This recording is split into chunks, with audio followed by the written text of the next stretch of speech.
Good.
Back from a micro vacation.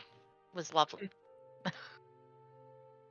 Into northern Saskatchewan, It was to Birdie. a She posted a national picture. park there. A very favorite lake of ours that we've gone to since forever. And it was really lovely. Apparently, we got the 2 best days of weather they've had all year. They've had horrible storms, and when we were leaving the park, we saw where this terrible storm had gone through, and the trees were uprooted and flattened and thrown across the road, and it was so we were happy we got 2 lovely days. It was great.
Hold on. We need to check our audio.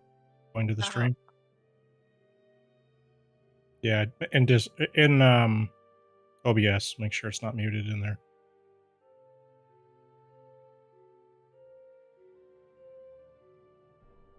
Oh, people are saying they're not hearing anything though.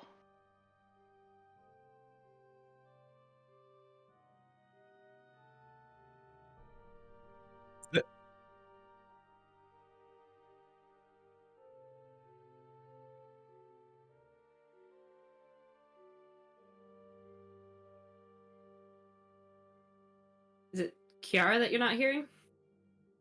Okay, yeah, I think Yeah, it's Kiara. it's her. Are they hearing Gilly and Azarin?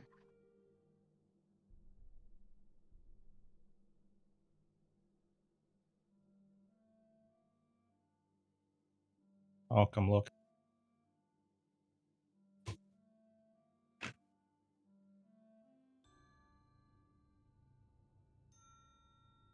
Azarin, do you want to just do a quick hello there? You're muted right now.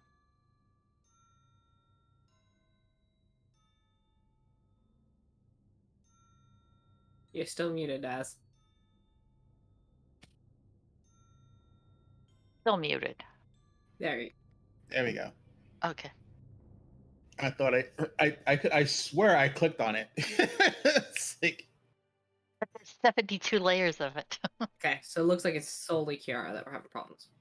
Ooh, and she was the one that was doing all the that's weird though, recap. because we can hear her. If we can't hear her, then if we can hear her, then they should be able to hear her.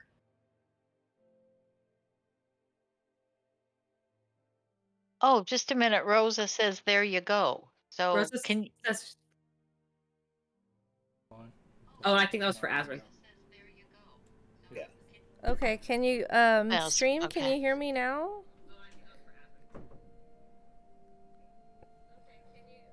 Oh, I just heard myself on my phone, so I think we fixed the issue. Rosa says it's good to go. Okay, well, Yay. I don't... OBS decided to just take a dump on me, I think. Because it, for absolutely no reason at all, decided to just turn off my mic. Like, it not muted. It wasn't me not muting it. It just decided to, like, not see my mic and not tell me. So, weird issue, but we got it resolved. The good news, guys, the people who joined us, thank you so much, Roseflower, for letting us know that. Appreciate it. The good news is y'all didn't hear me stumble through an intro and stutter all over the place and make a fool of myself. But the bad news is you missed Siva telling us about her awesome vacation. But she went on an awesome vacation. I think they heard her. Oh, they heard her. Oh, it's just me. Rosa said, and maybe that's what clued him in, because he may have heard me mentioning that, but then didn't hear you. That's right. Okay, no, the good news is you didn't hear my rumbles, but you did hear her. So that's fine. I'm totally fine with that. So, hello again, everybody. I'm going to just do my recap again because no one heard it. So welcome back to Chimera Collective, episode 5. Yeah, I you know what? I'm not even phased by it at this point. It's not going to be a Chimera Collective game unless I mess up the first 5 minutes of the game, right? Or 10 or whatever it is at this point. Anyway, we left... sorry, gang. I'm going to recap again. But we left off in the battle in the trenches. There's dead everywhere. Mortars, mines, poisonous gases, and a bomb that needed to be defused. The group faced all these challenges, defused the bomb. There was a lot of tension, a lot of panic. This could have gone horribly wrong, but they made some very good, very lucky decisions, and little clever water walking led them right to where the bomb was just by coincidence. I did not anticipate them going over there. So Kieran's goddess was for sure smiling down upon them in these moments. And we left off with the group having disarmed the bomb, and in the kind of panic and just stress of the moment, Crystal has fallen unconscious, and some ghouls seem to have sensed their presence. and are closing in on their location. So, and I just wanted to take a moment to talk with Crystal to see like where her head is at in this moment, because she seems to be under, you know, a lot of stress that seems to maybe have impacted her and made her kind of just zonk out for a moment. So, Crystal, could you walk us through how you're feeling in this moment before you passed out? Well, altogether, what had happened was we were in the trenches, and then bam! First thing I get hit by like a mine or something, and I'm paralyzed, and I get through that, and then bam! I get hit with another one of them mines. So, and I'm taking a lot of damage, so I'm feeling a little woozy anyway. And then we figure out that maybe I need to kind of be diffusing the bomb, and I'm getting a lot of help, and we done it. But I just kind of, it was all so overwhelming, and it was pretty stressful, because there for a second I was sure that I had the wrong one of those wires, and it weren't looking good. But it all worked out okay. But it was just so much, and I was just kind of relieved, and I was still feeling a little woozy after all them banging noises and everything, and I just blacked out for a second, I guess. Gotcha. And so is it just a moment of you just kind of fainting and then coming back? Or I think we described someone picking you up, but we can, you know, go back on that decision. Like, how long do you think she would have been? Is it just like a moment and popping back up? Or? I think it would be a lack of blood, and as soon as she would go down and then the blood would come back, I think she would be all right. So probably no more than maybe 30 seconds to a minute tops would be my guess. Okay, I'd like to start us right there. So we're going to kind of backtrack a little bit. And we're going to start in this moment where we see the hand of one of the ghouls kind of reaching out, trying to pull himself up out of the trenches. Crystal simultaneously goes down and then kind of woozily kind of pops up, her head pushing herself, you know, unsteadily up a little bit, but she's still prone on the ground. So we're going to start there. And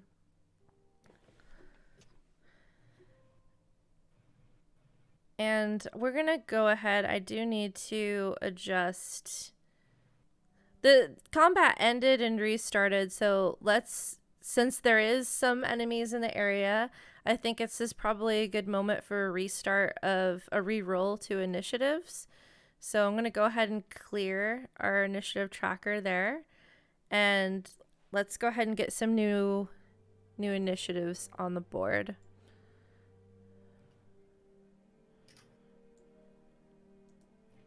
Easy.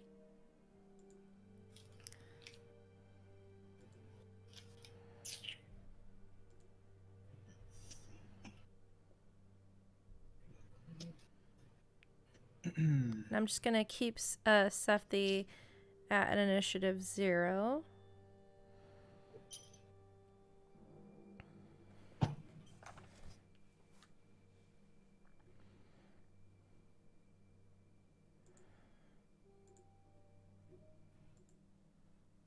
Let's see.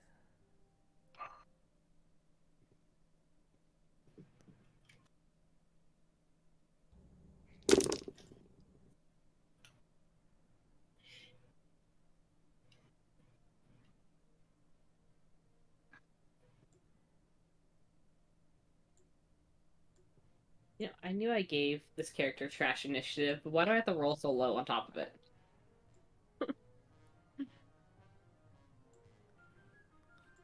Yeah, that makes it just extra painful, doesn't it? Right? I knew I kind of screwed this character, but why did the dice have to screw them too? Yeah, you're like, they could still roll high, you know, like, it's not the end of the world, but... It's only a -1.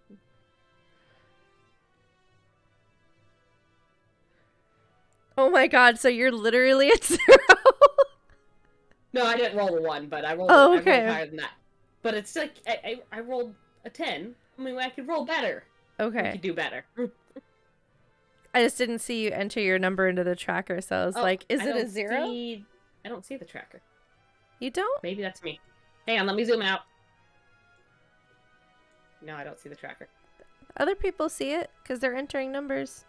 Let me refresh Mhm. roll 20 and see if roll 20 is being stupid. Yeah, give that a shot. That sounds like a good plan. Yep, there it is. No. Looks like you're tied with Azarin for rolls, though. I have no dex Yeah. bonus. Well, mine's a -1, so yours is still higher than mine. Technically.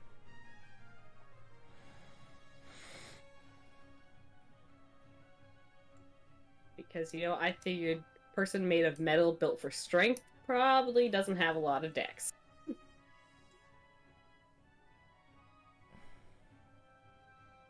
Hey, I saw, Battle Angel Alita. She fucking kicked ass and Well, took names and was pretty speedy and flexible. Depends on how they were built. Literally, in this case. How was that body put together? This one was put together for strength. Exactly. Yeah. That one was probably put together for Not everyone can be a Panzer, whatever they were called. I can't remember. I Checker? forget. Panzer It's so weird. something. But Panzer anyway, checker? Yeah, they totally Something could have like like that. padded it, made her less noisy, stuff Yeah. like that, but they didn't bother. They're like, no, you just gotta run it and fuck shit up. That's what you're gonna do.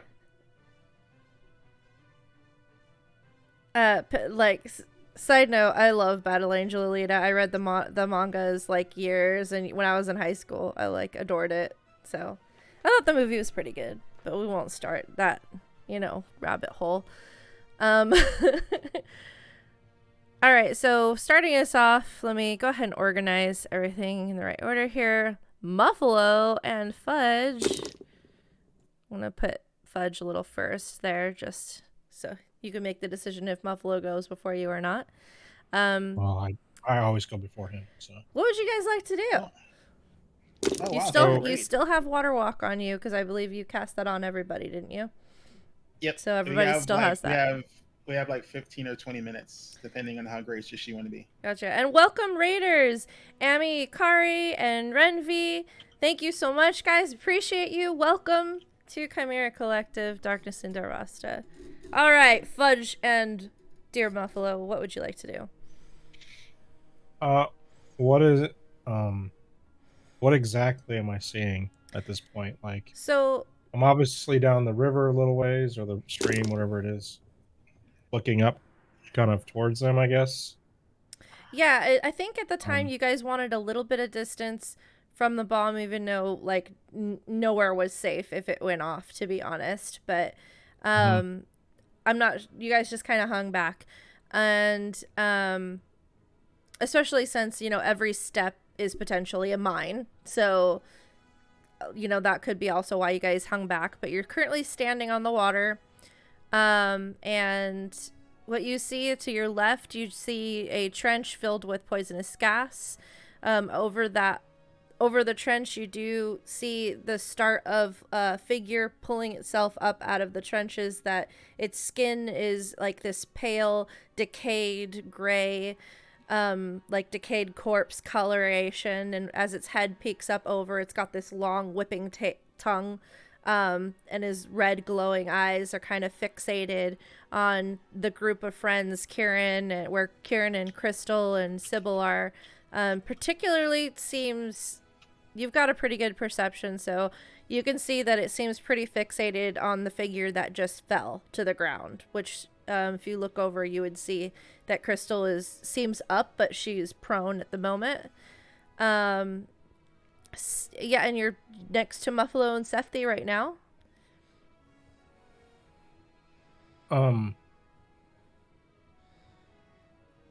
Okay. But Crystal,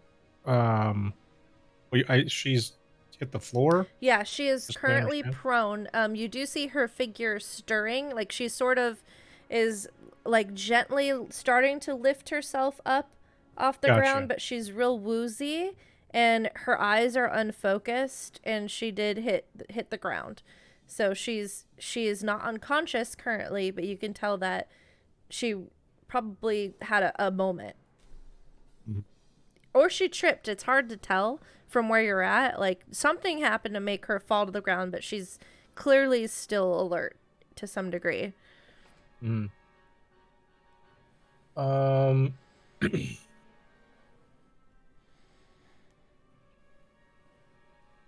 I guess.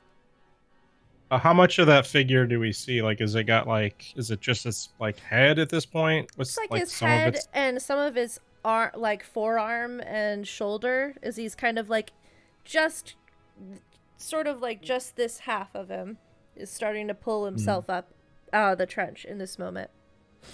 Okay. I just want to. I guess I just want to take a look around. Do I see any other creatures behind us, like further down the river, away from the group? So it's a little hard to There. see because there's areas where this green mist is kind of flowing over out of these mortar trench holes. But it is possible, and you've got a very good perception. So give me a perception check to see what your senses are picking up on as you are going into kind of assessment mode. I got a 23. All right. So noting the current danger, you recall that you heard some movement a few moments earlier in that direction, and you thought you remembered the sounds of a scuffle of some kind, like there was more than one creature that maybe they were fighting over something at the time, and the sound or something must have drawn their attention away from what they were currently occupied with, and so you know that there's more than one in the same direction of the one that you have eyes on right now. But you don't sense anything else. But you know that there's more than one, but you can't tell how many. They're out of eyesight though, probably in the trench if you had to guess. Okay. Because this map is obviously a bird's eye view, so like, picture Yeah. yourself, you wouldn't be able to see into that trench. I'm gonna move up to like here, staying on the water, obviously. And I'm just gonna not yell, but just I feel like I'm within at least like normal talking, like not super loud, but not super quiet either, to the group over there, and be like, "We need to get moving." And I'm gonna have my spear and shield out, and I'm just gonna be in a ready stance, with kind of pointing over towards the ghoulie that's coming up out of the trench over there. Okay. And I'm just gonna ready an action at this point. If anything comes over this direction, I'm gonna poke it. Okay. And I'm gonna have I'll use my bonus action to have Muffalo hold his action too. And just have him move up closer also to be ready to attack, essentially. So if something comes within striking distance of me and Muffalo, that's what we'll do. Okay. And that'll be it for me. Got it. Holding those positions. Okay. Crystal, you find yourself your vision's a little blurry, you're a little woozy. You're on the ground. Okay. Would I have heard Fudge what Fudge had said though, and I would be able to comprehend all that? Give me a wisdom check. What kind of wisdom check do I want to do? Ooh. Yeah, just wisdom. 24. Okay, I think that you're able to gather your wits about you, and kind of allow the voice of your companion to pierce through the befuzzlement that you're experiencing at the moment. So yeah. Okay. Will you allow any words as a free action or no? Always words can be a free action. Okay. So I'm going to say to Fudge, should I try to kill it or should we just get out of here?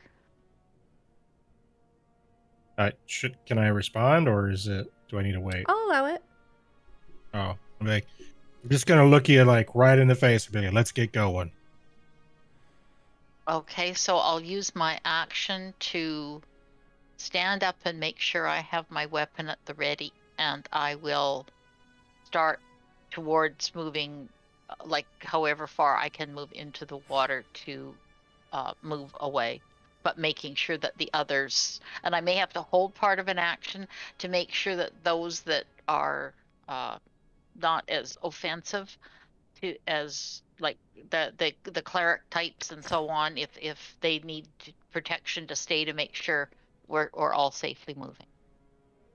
Okay, so are you holding your move action to move with the group, or? I'm using the part of my action to stand up and get my gun ready, and holding the movement part, like the travel Well, it part takes of the action. half your movement to get up from the prone position.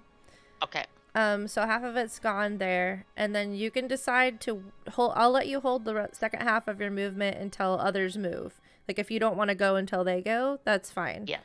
Yes. And then for you still have an action and a bonus action.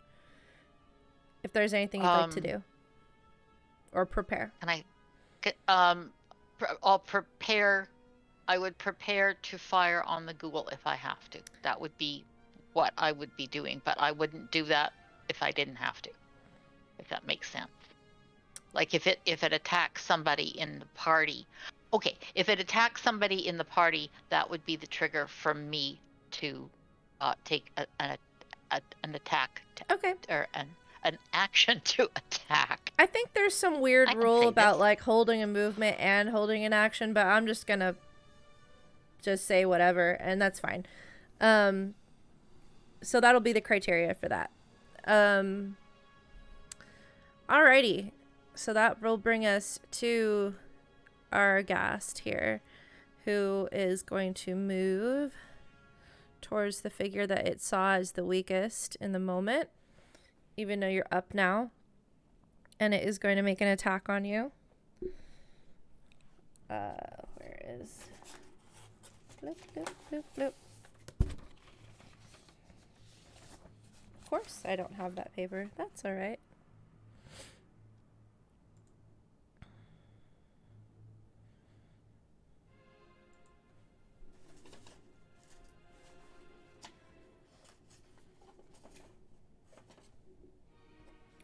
Thought I had my monster sheet here. I think my cat has hidden it from me. Hold on. Nope. Shelley, what'd you do with my papers? I ate them, human. I do what I want.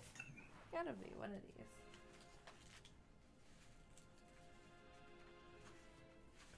Alright, well, I will pull up the thing and just try to remember what I modified on it.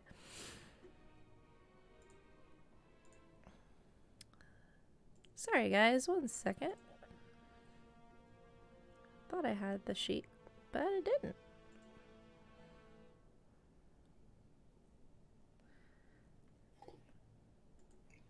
There we go.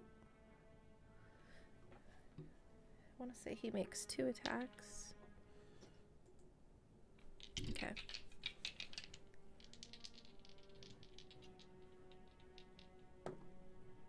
All right, so that is going to be... He is going to make a claw attack, and that is a 22 to hit. Yeah, that's gonna hit. Alrighty, and I'm gonna need a Constitution saving throw from you. Ooh, Nat Kraken. Very nice. Boy, this new dice tray is amazing. So you are And I'm sorry, it was a con save. it was a So con plus save. plus 6. If you got a nat 20, you're that fine. would be 26. Yeah, you're definitely fine. So you're gonna only take 7 points of, or sorry, not 7. That would be 10 points of slashing damage. Wow. And then because he is within 5 feet of you, I'm going to need a secondary Constitution saving throw from you. This is for a different effect. As the smell of this creature just starts overwhelming your senses. Not so good. 12. 12 is good enough. So he smells really bad, but you're not feeling any like additional ill effects from it. Sybil, I don't think anything by scent is affecting you right now because I remember you saying you have that turned off because you have that ability. So, I'm just not breathing. And Kieran, you're just out of the range of this particular effect, so you don't have to do it. Okay, so that's going to be it for its attack. I thought it had 2 attacks, but maybe that was a modification I made, but for now I'm just going to go with that. Next up in our order is Sybil. When Crystal's held action go off, because she said once a monster attacks a party member. Do you count yourself? Yep. Then go ahead and shoot. It's going to be it's at disadvantage because of the close range. Yeah, I'm just checking. I thought I had a feat for point blank shooting. Hang on. I think you thought about taking it. I know we've looked this up before, but I don't believe you ended up taking it. But I can double check on your sheet real quick.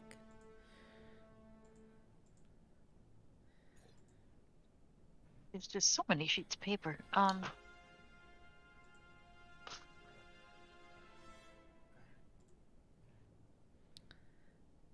So it'd be under features and traits. Actions.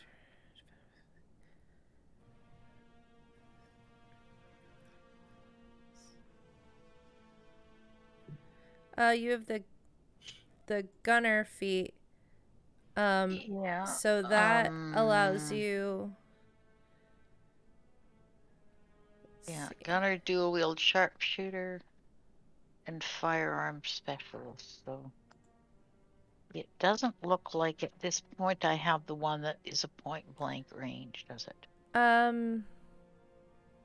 You have sharpshooter, which attacking at long range doesn't impose a different disadvantage. That's probably what you're thinking of, but that's in regards to long range. Yeah, no. So I believe that's the thing with you is you want to be far away. Yeah, I think there's you tend to be in the middle though of it. that I can with the blunderbuss. It seems to me if I had been using the blunderbuss, I can use that one at point blank range or something. So its range is 15. Maybe not. And so it's got a closer range of fire. But let's see. Try to see if it says that it has any kind of special property. And if someone recalls this, let me know. But I believe you need like a particular, because this just has like an explosive element to it. It's unless there's like a feat or like an Yeah, ability that you've been given.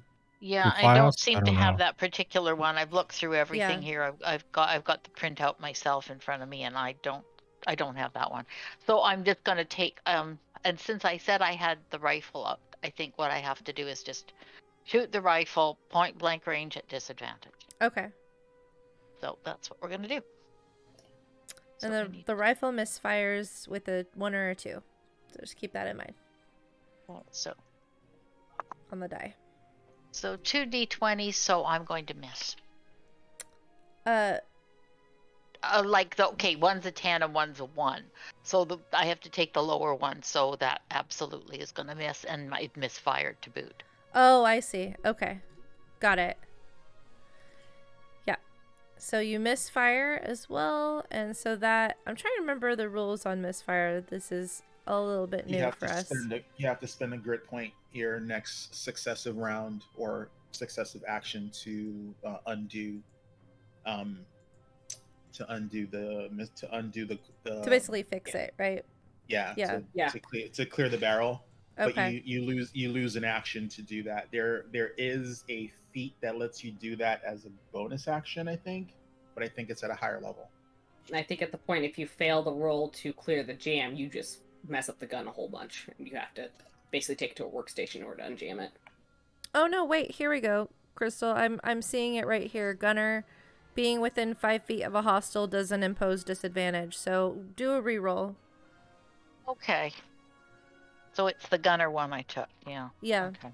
It's just was a I little must have- funky because when I clicked on features and traits, it Oh, didn't yeah, it didn't there's- say okay, that, yeah. but then it says it in the actions section. So Yeah. See, I see it under feet. Ignore the loading property. Being within 5 feet doesn't impose disadvantage. Yep. So, yeah.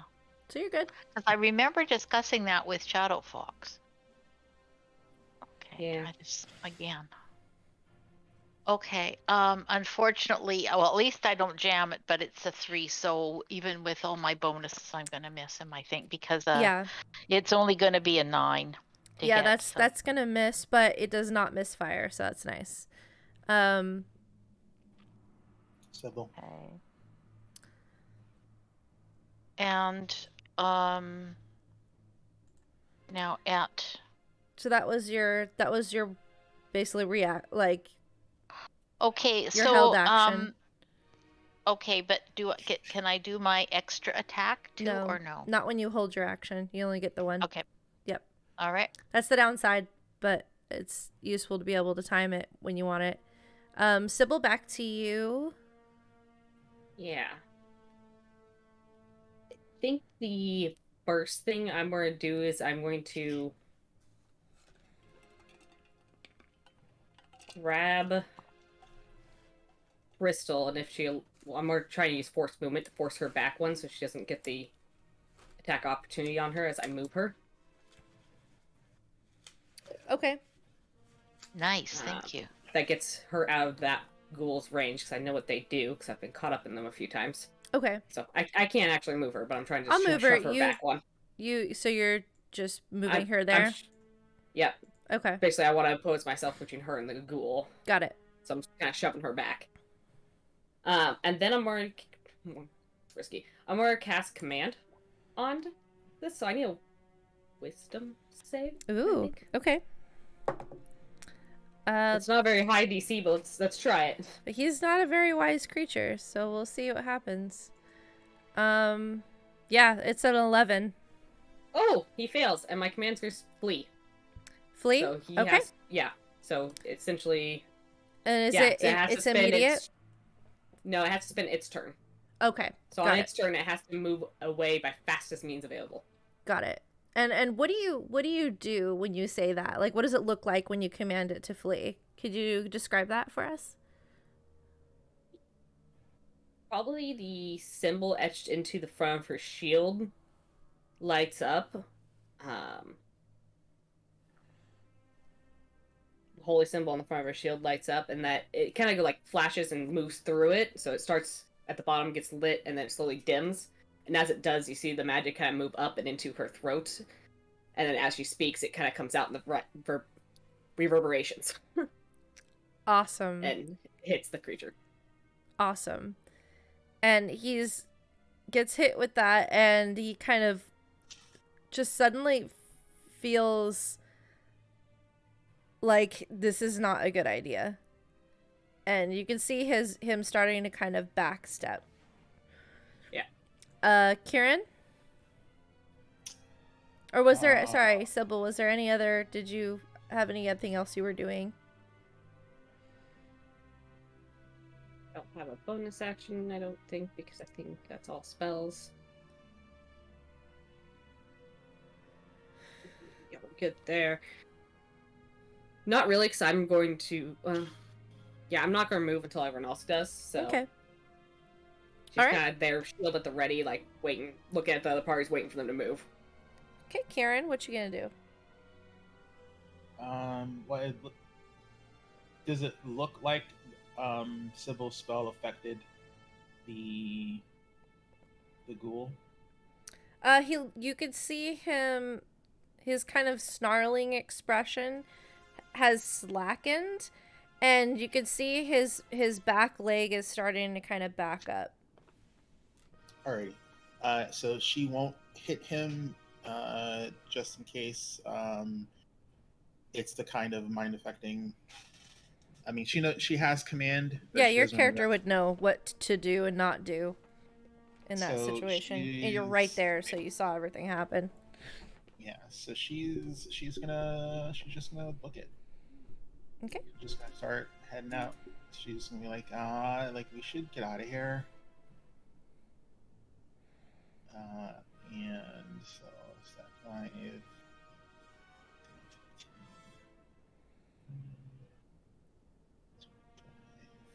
30. Double moving. 20, and that's the end of the map.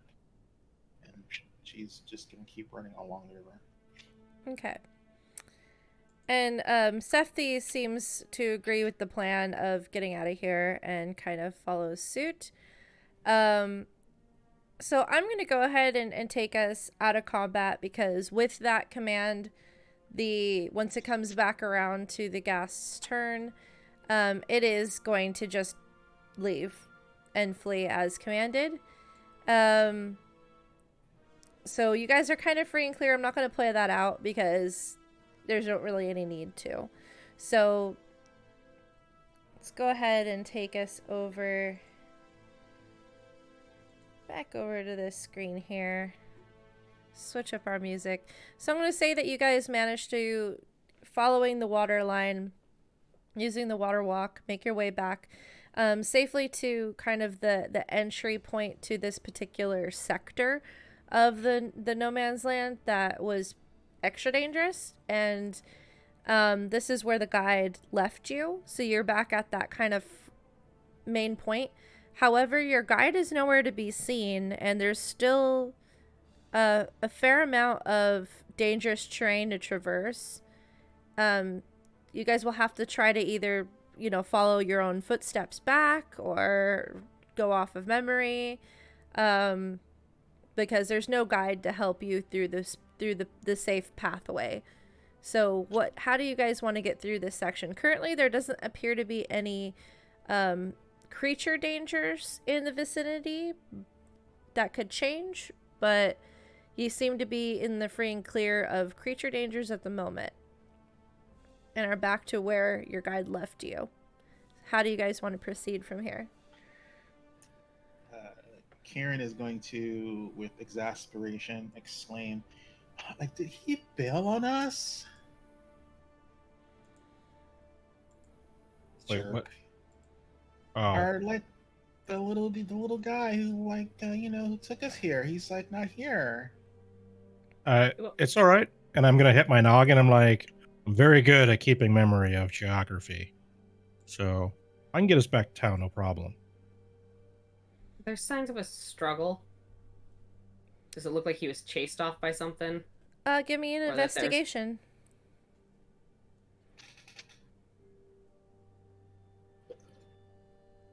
Oh, okay. That is a natural 20 for a total of 20. Take it. Okay, natural 20. So you look around and you can see where your friends have kind of tromped through the mud, and you're looking specifically for this tiny pair of feet that the gnome would represent, and you recall the type of boots he was wearing, so you're pretty confident that you could identify that accurately, and you do so. You find where he brought you guys up, and you see a section where it looks like you see a section in the mud that looks like it sank down a bit, like he was standing in position for a while. And then you see what looks to be kind of hurried footsteps going back the direction, kind of following the tracks that you guys made back to where you guys came from. And it looks like the way that the imprints dig in and scoot, it looks like he didn't just take a leisurely walk back. It looks like he was rushing.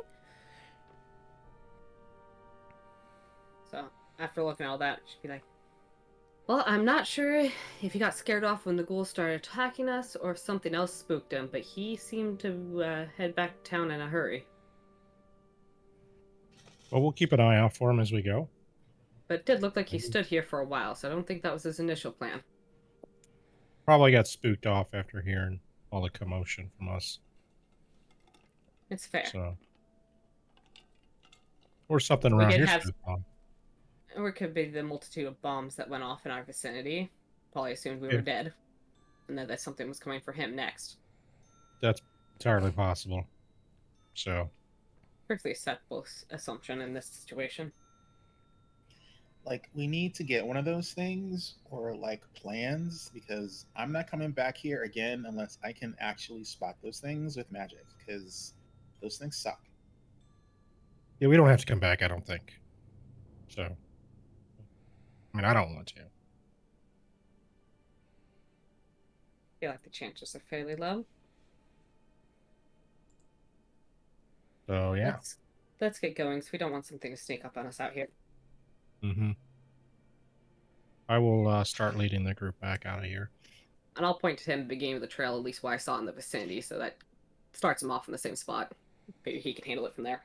Okay. Yeah, I have the Wanderer feature, so Yeah, I kind of if figured that. if I traveled this once, it's practically ingrained in my head. So So Okay. Nice. He's a wanderer, and he's Mhm. wandering. Okay. Sorry. Well, he said Sounds he good. said he So, had skill sets, so that's good enough for Sybil. yeah, if you have that feat, definitely would make it easy for someone like you to find his way back. So it takes you just a quick moment looking at the ground, and you can see the trail is very clear to you. And so you start basically stepping exactly where you guys stepped before and leading the group down that path.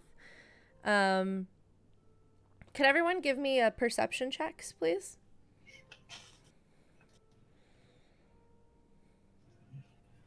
unnatural 20. Jesus Christ. That's, A 15. yeah, that was a 7.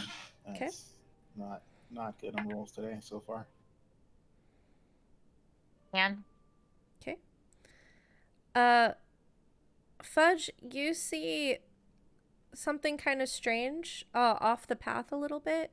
It's not far, but it looks like a cart that has some crates on them, and they have some sort of faded symbol. And there's some fresher corpses kind of around the cart. Okay. And they look to I'm be gonna- like younger men. And they haven't decayed very much at all. Like, this is with that roll, you would be able to tell they look freshly killed. So are we walking kind of through like a foresty area, or is it more like kind of grassy, hilly areas? Like It's how? it's pretty much land that's been blasted to hell. So it's sort Okay. of a little bit hilly, but it's mostly just mounds of muck and then big trenches deep dug in. Occasionally you see like a really dead, stripped, broken, blown up tree that's barely hanging on. You see there's areas of barbed wire fences and wood posts that are kind of holding up some of this broken barbed wire fencing. And there's ladders in places, and there's some like just scattered bits of things that an army would have brought to a battlefield that have been decayed and the left behind, and some things that are much in much better condition but just haven't been recovered yet. So there's occasionally you see these sections of like some boxes or like an outpost or a lookout section that's a little bit more raised. And so that's why this kind of catches your eye. Like, it's sort of like it's flat, but it's dotted with trash everywhere, just shit everywhere. And so things get lost in that miasma. But you guys are close enough, and as you're looking, you see off to the side, past this sort of bundled up pile of barbed wire, there appears to be a second trail that led off from the main trail, and there's a small, like, not small necessarily, but like it's a cart that a human figure could have pulled, like a man held cart. and it has a few boxes with some sort of symbol on it that's faded from view, and some two fresh looking corpses kind of strewn near it. And one of the boxes is fallen and is partially open, but you can't make out what's inside it. Gotcha. Hold on, everybody. And I'm just gonna point out to the group what I can see, and I'm gonna take my time and go over there. Okay. And I'm just gonna slowly start making my way over. I want to pay attention to the ground, because if this still is very similar to what we were just in, I want to be cautious of mines and shit. Okay.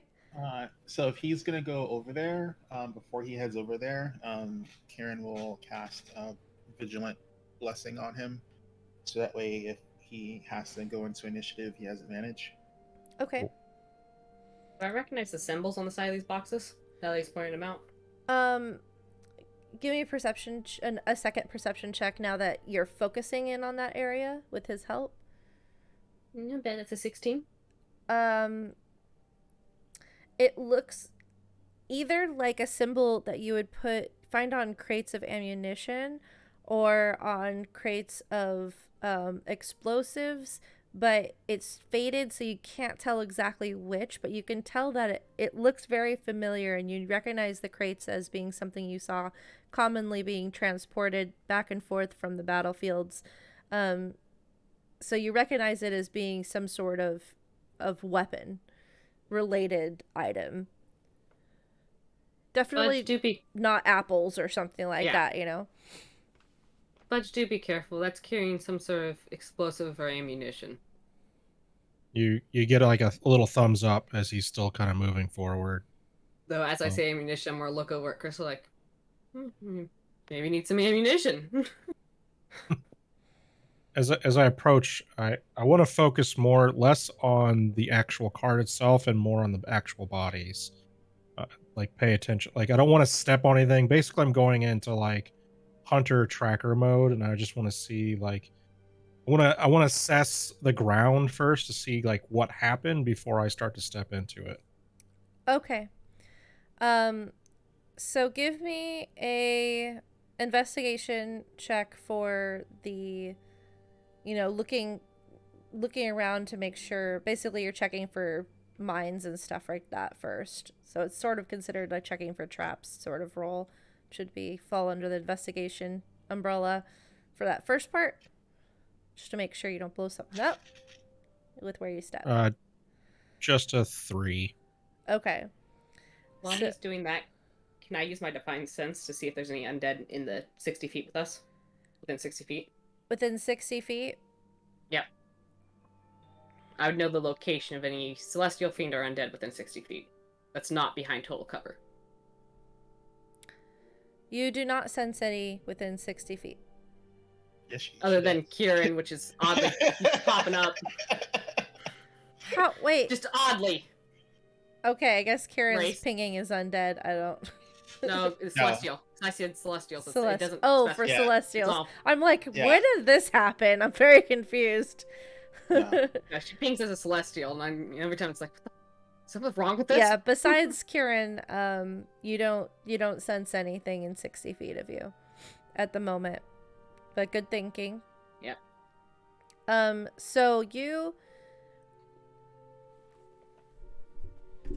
I'm gonna roll something on my end. Yay, secret rolls. Okay. Those kind of like secret tunnels? So you walk forward, and you approach just the outside of the area where there's a small, not necessarily clearing, but it's just this little area that isn't super cluttered. It just has the cart and the guys and the broken box and the other box that's on the wagon, if you will, or man cart. Mm-hmm. So give me you just want to assess the situation to see what happened. I could classify that as survival because you're like, what he would do. That's exactly what survival is for him. Okay, because I could argue survival or investigation, so your choice. on that? I will always go survival. I figure. That is a 28. Because basically, I picture it as the approach of: are you doing the it's either the Sherlock Holmes approach or the Aragorn approach, the Ranger approach. You know, Sherlock Holmes, because it has the slow motion, like, narration.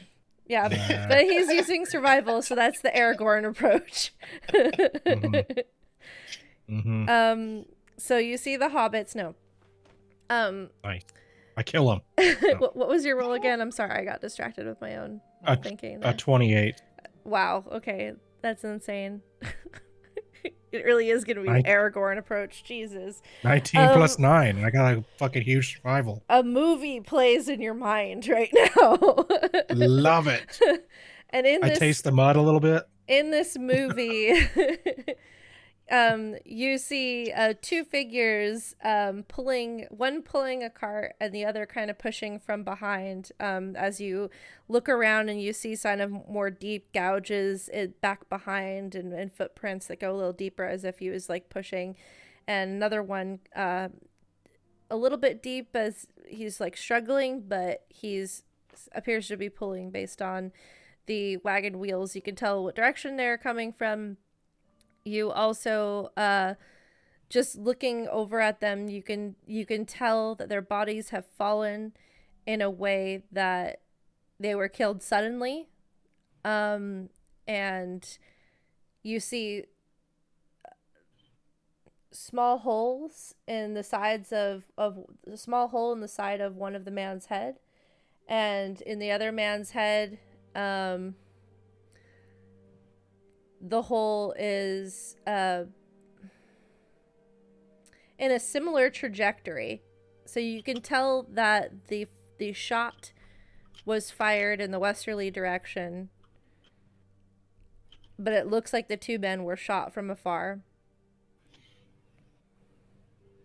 I'm gonna it's just me. I would have left Muffalo back with the group.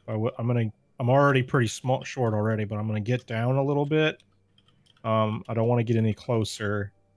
And at this point, I want to start looking, but I'm just gonna kind of, like, how far from the group am I at this point? I guess You're about 20 feet.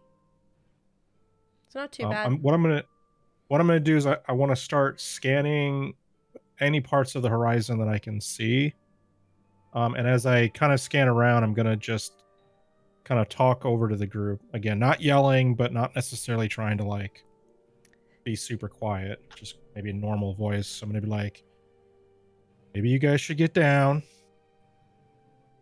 keep your eyes out for people like Crystal, and then I'm gonna continue to kind of just scan the horizon. Give me a perception.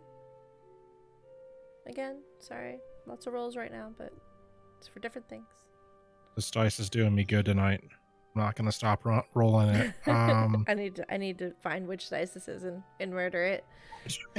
I've rolled a 17 on this dice like 3 or 4 times tonight already. It's gotten me good. That's a 23 to perception. Looks like the swirly blue, purpley. Okay. No, don't look at it. Got it. Don't look at it. I know which one it is now. Sorry, what roll again? That was a 23 to perception. Okay. So looking out, knowing the direction the shot came from, based on your best guess, you see that there's this kind of broken down, what looks to be like a lookout post, about 100 yards in that westerly direction. Okay. You would estimate the shot most likely came from there. If out of all the things you see in the horizon, it could have come from a couple of different spaces in that westerly direction. But if you were someone trying to take a long range shot, you imagine that might be a good location to hide out. What did the two dead individuals? What were they wearing? Like, was it something that I would recognize? So the two uniforms men, or yes, they are in uniform. They're in Western Darvasta uniforms. I don't know if I would know what Western Darvasta uniform True, would be yeah, yet. you probably wouldn't. Yeah. But you do see what looks like military uniform, Okay. although they are faded, well worn, dirty. Well worn. I'm going to point out towards the rundown outpost and be like, those two dead individuals are wearing some sort of military uniform, and my best guess is they were shot from that outpost. I don't know how you're all feeling, but I don't know. Sybil, do you recognize those uniforms? Sybil's gonna move closer so she knows how faded these things get, and she's gonna move closer so she can get a look at them. I thoroughly. trust that you probably follow the same path as Fudge. Yeah.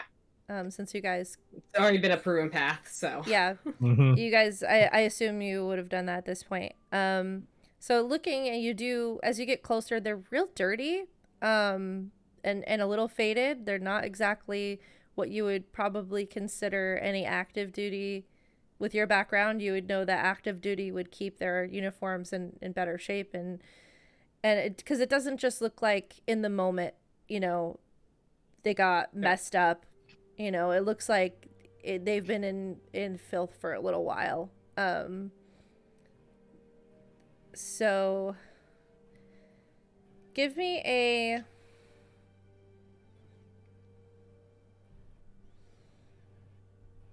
wisdom check. Just straight wisdom? Mm-hmm. Didn't roll too great on that one. That's a total of 16. That's enough. If you had to guess, maybe deserters. They look like deserters to me from Western Darvasta. Though not active. If they were active, they'd be cleaner. And at that point, I'm more turning my attention towards the crates. Do they look like they've been opened or Sure. damaged? And I would like to clarify that even though the war is done, anyone who would have deserted before the war was resolved, and even after if they're active duty, desertion is punishable by death. So deserters, once you go and on that path, you're pretty much outcasts, right? Yeah. So that's kind of what I assumed. So yeah. she would have wrote that off the moment. They look like deserters to her. They got killed for deserting. Onto the crates. So the crates, they seem also they're pretty dusty, oddly enough. And they've got some rot on some of the woods in places, which is strange. The one crate that's on the ground that's broken open, you have to get a little closer to them or open them up to see what's inside them. But as you get closer, it's just you're still getting confirmation. It's pretty faded, so you still can't tell exactly what the symbol is, but it's recognizable enough to, again, tell you that this is some sort of either ammunition or a weapon of some kind. But you'd have to open up one of the crates to really see what's inside it. Yeah, she'll do that. She's curious. Okay, so you step forward and you open up which crate, the one on the wagon or the one that's kind of fallen and is partially broken near one of the dead guys?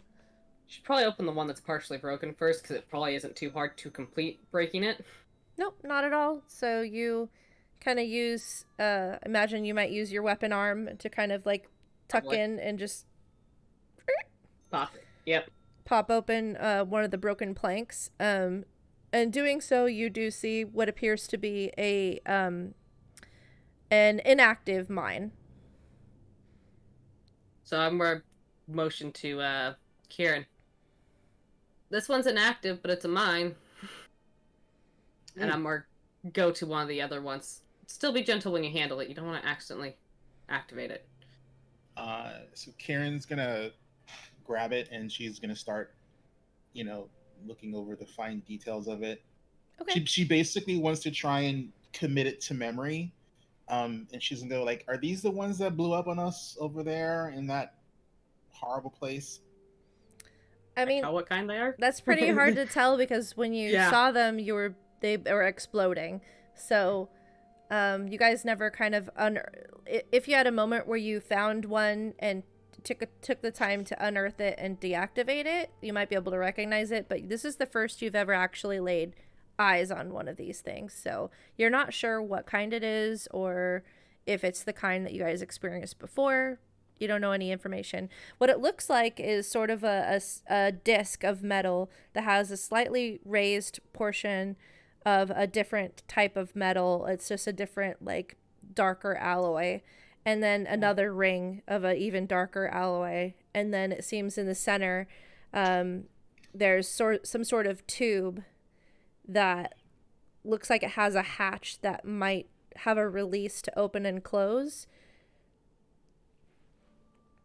So she's not going to try and like futz with any like pressing or flicking of anything, but she does want to she wants to look at it and just look at all the finer details of it and examine it and commit like whenever we're not doing anything, because I know we're probably going to be heading over to this hut and see what's up, but that's what she's going to start doing. So okay, just so if you come across them in the future, you might recognize it, or if you come across a piece, like, you might be able to recognize it. Just recognition, essentially.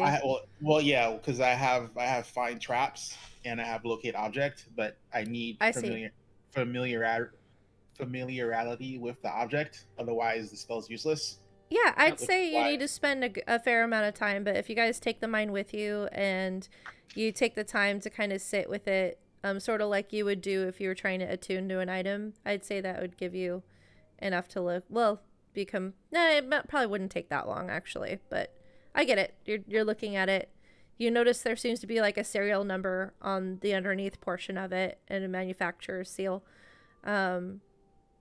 She has no idea what those are. She'll probably think they're runes to make it work. in her mind, it's like, oh, it's some sort of runecraft. I love it.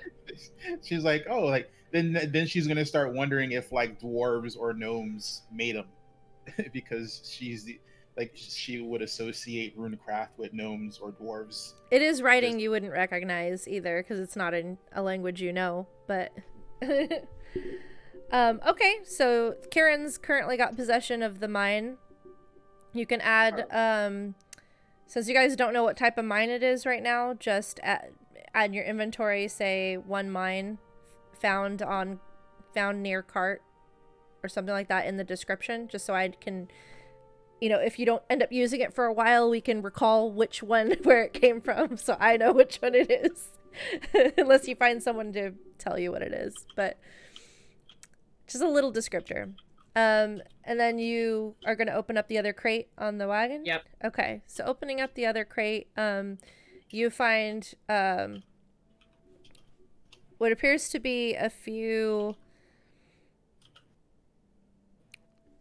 sort of like grenade-like objects.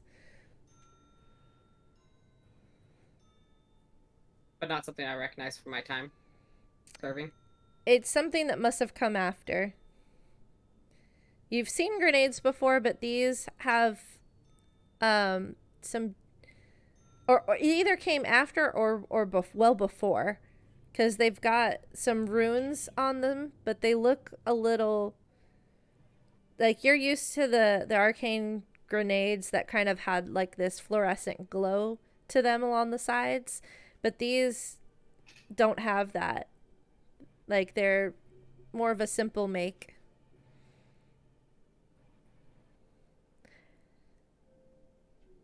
They look kind of like a classic, with the fuse. Yeah. Like, that's essentially what they look like, is like a classic. And how many did you say there were in there? Grenade. There's 4. She'll pick one up and just kind of look it over to make sure it looks like it's safe to handle. By picking it up. Yeah, I know the irony in that. And then if that one looks safe, she's gonna pick up the rest of them, just give them a good once over to make sure they're safe to handle. For now, she's just gonna pocket them until we get further along. She does plan to distribute them later, just not at this moment. This is not the place to do it. Okay. And at that, we're actually gonna welcome HP Fox. Welcome. Glad you could join us. I'm gonna fix the cams and stuff. Yay. I think this is a good time to take a quick break while I get that organized. So we're gonna take a quick break, get some drinks, stretch. We'll be right back.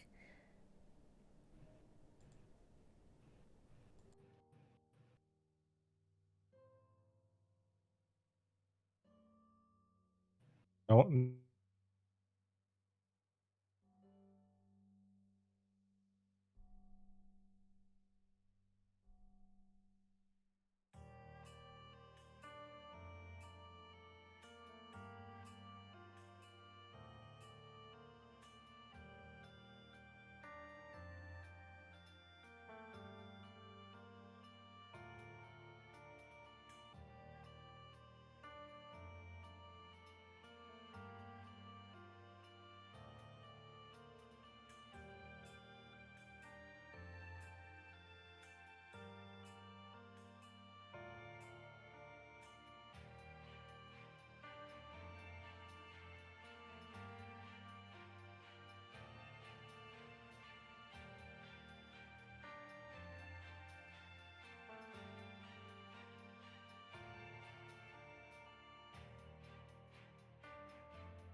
That's why it's taken a while And to we're get here. back.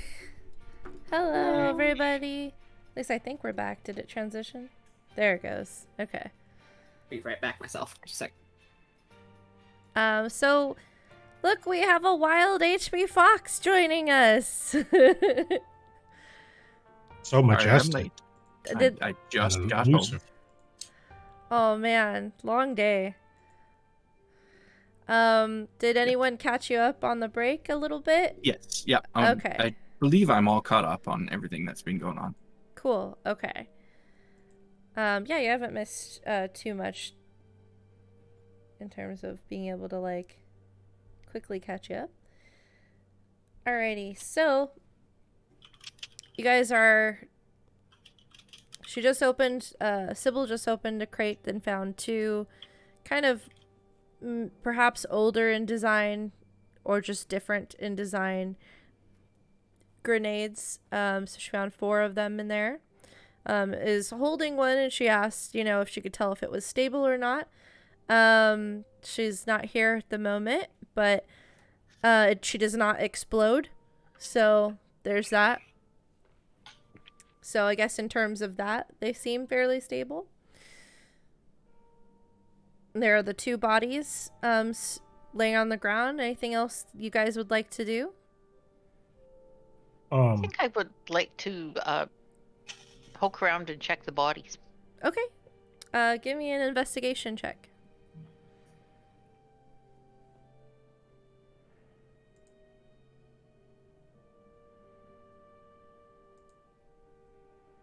Oh, that's pathetic. Has to be investigation, huh? Yeah, no, 6. Okay. Can I make a medicine check to try and see roughly how long these guys have been dead? Yep, go ahead and give me that medicine check. So, Crystal, you start kind of looking through their clothes and items. You see a few obvious things. One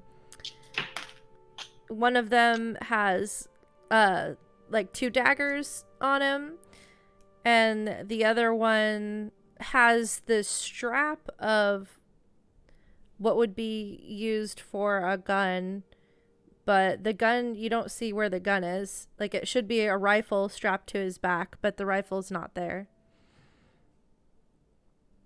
I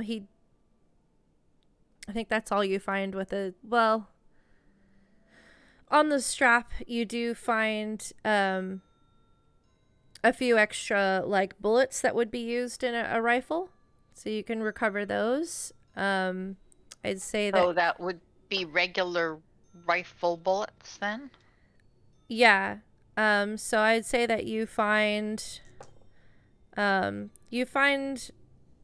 6 rifle bullets that could So be those used would in the be- Widow. Okay, thank you. Hmm. They're just standard bullets, but they could be used in the Widow. But that's all that you're able to see on the body that you're checking. There is another body. The other one was the one with the dagger, so that's just what you kind of obviously see while you're taking a closer look at the first body. Anyone else gonna get in on searching the bodies? Is the medicine check for both bodies or just for a single body? If you want to take your time, look at both. Your choice. What do you want to do? I'd like to look at both because the one check I got was garbage. I rolled a 2. Okay. So you look over so you want to do it for individually for each one. That's fine. So the first body you see, you could clearly see the bullet hole. They do seem to be pretty fresh. But you can't make out any more details than that. You know that they haven't really, decay hasn't really set in yet. So you know it's been recent, but you can't pinpoint it further than that. And then the other one's a 12, so it's just as... It's not. 12 isn't bad. Again, you could tell that they're very fresh. You looking over the second body, you see some signs that you think to lean down and smell it. This time, the first body you kind of were going over a little more quickly, but you take a moment to kind of remember your training and lean down and kind of smell to kind of test for putrefaction, and you kind of get a little bit more details for doing that, and you guess that it's probably died within the past couple of days at most, maybe even less, maybe could have been maybe even earlier today, hard to tell, or the night before. With all these carrion creatures, you imagine it has to be fairly recent. She'll look up, and she'll probably look over at Crystal, since Crystal's also looking at the bodies, and she's gonna go, like, these guys are pretty fresh, like no more than a few days, easy. So, whoever shot them, you know, wasn't too far off. Yeah, we should be a bit careful because they might still be around, but also, if they had been here much longer, do you think something would have maybe eaten them or something too? With everything that's around here. When I was like looking around this area, I didn't see any like tracks or anything, right? Besides like their like human footprints, human-esque footprints. With the roll from that time you were initially looking over the scene, you didn't see any indication of creature activity beyond the two figures in the area immediately. You could see some signs of some old tracks that could possibly have been from some sort of clawed or nailed sharp creature, but it didn't seem as recent as the tracks of the people. Okay. Yeah, Sorry, go ahead. I'm just gonna say, yeah, there isn't anything here that's come looking for food off of these corpses. So Not yet. Yeah, so I don't imagine that these bodies could be that decayed at this point if it hasn't attracted something.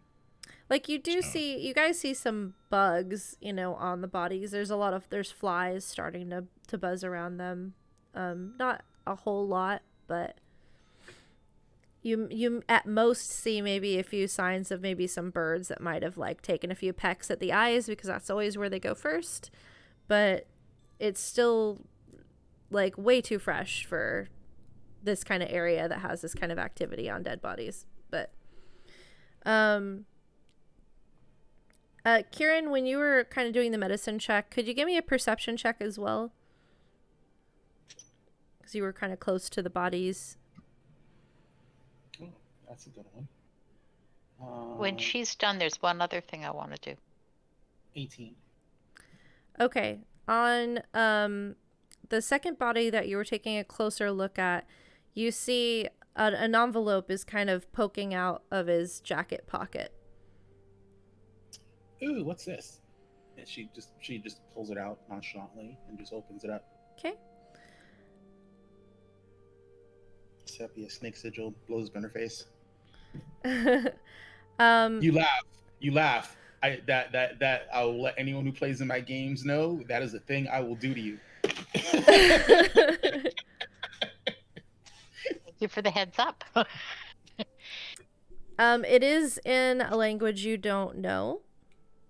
It is. It appears to be a note that's been handwritten.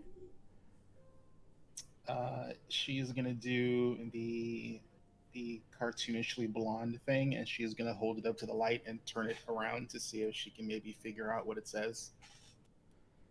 That doesn't seem to be helping. Anyone can read this,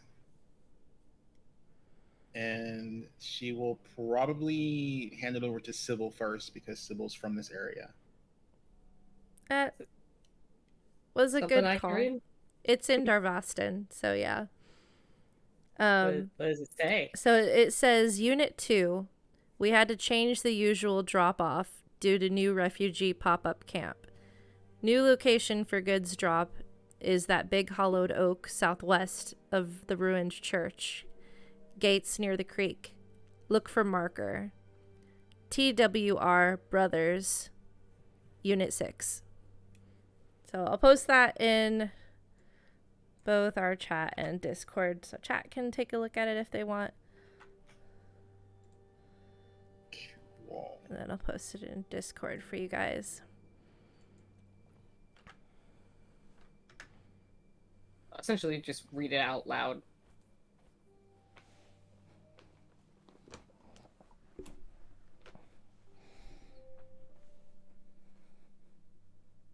And that was on the body that Karen was focusing a little bit heavier on.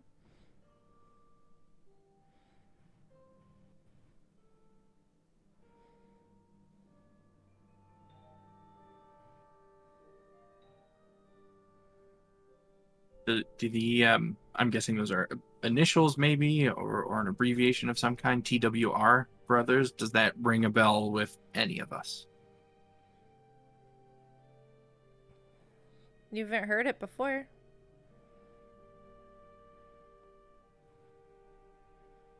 And that means it's also not known military lingo.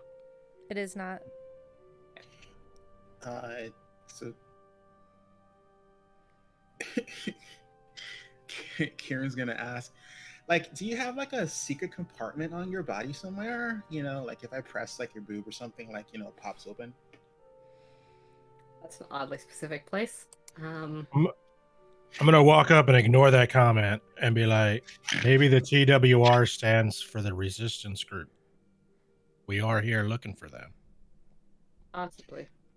Oh no, I was like thinking we should, like, we definitely want to like save the letter and maybe, you know, send it back when we have the chance, because it seems like, you know, it might be useful. You know, just make a drop off. Yeah. Yes, you know, that will go well. We'd have to be able to talk them down, but after that, it should be fine. Well, I mean, no, Assuming send they the don't note. fire on sight. I mean, send the note back. How, like, Like our helpless stuff. how recent does this note look? Like, is it like kind of, is it dirty or new paper? Like, It looks like it was written on whatever kind of scrap. It looks like it's like a torn piece of paper off of maybe something else. And it's a small note, so it doesn't look like an official clean letterhead. You know, it's like a torn piece of scrap paper that something was scribbled hastily on.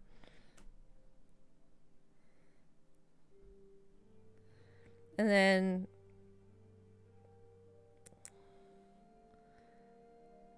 it was kind of folded and stuffed into an envelope. okay. Yep, this makes me real curious on who would have shot them if they were dropping off supplies for the resistance. Well, I mean, Well, maybe someone found out who they were, and, you know.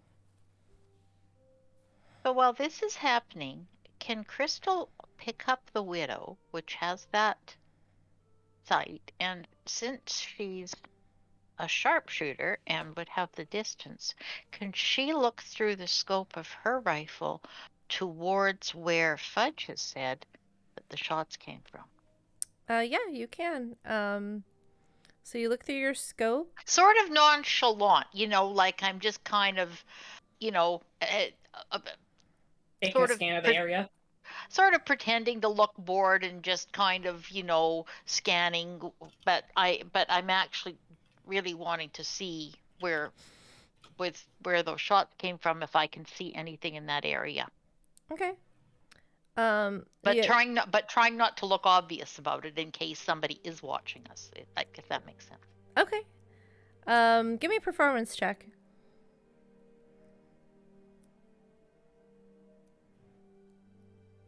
Whew. 19. Okay. Yeah, you seem fairly confident that you're pulling it off as you're just kind of looking in different directions and not really focusing in any area in particular. You scan over past. Do you have your drow sight on? Yep. Okay. So you scan over past the outpost area, and you do see some sort of heat signature. It's not in the shape of a person, though. It's just sort of this glowing ball of heat. Okay. After I do that, and as this is going on, and we're discussing all this, I will let the party members know what I've observed. Okay. Would you say that heat signature, you call it, could be a fire, like a campfire? It might be. I can just tell it's heat of some kind, you know. Is it sort of on the ground, It's or is it the hovering? outpost is sort of like, it's not a very tall tower, but it's probably about 12 feet up, and there's sort of like a sniper nest, if you will, like where it was a lookout tower where they would climb up carefully, kind of peek through, assess the situation, depending on where the enemy lines were at the time. Is that where the heat signature is at though? Like where Yeah, is it's it like in up the top? it's in the upper portion. Yeah, Sort of on the floor of it, or just floating within it? hard to tell. Can I tell that? Sort of Okay. just sort of a glow of the infrared's not precise enough for you to get that read. You could just tell that there's some sort of amorphous heat signature that's not the usual amorphous heat signature of a creature that you're used to. So you're not sure. It still could be a creature, just maybe something huddled up, or it could be an item giving off heat. It could be a number of things that you don't see a distinct enough shape to tell. But there is something giving off heat in that area. Okay, so that's as best as I can. That would be what I would share. Yep. Okay. Okay. Yeah, I don't. We should probably investigate that. Probably a good idea, yes. Before we leave these men, though, I have some more questions that I would like them to answer for us. They're dead. That is not a problem.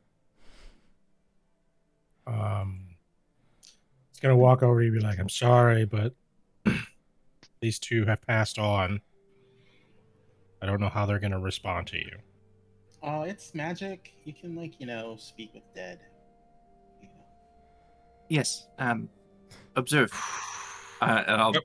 approach just the closest body. Okay.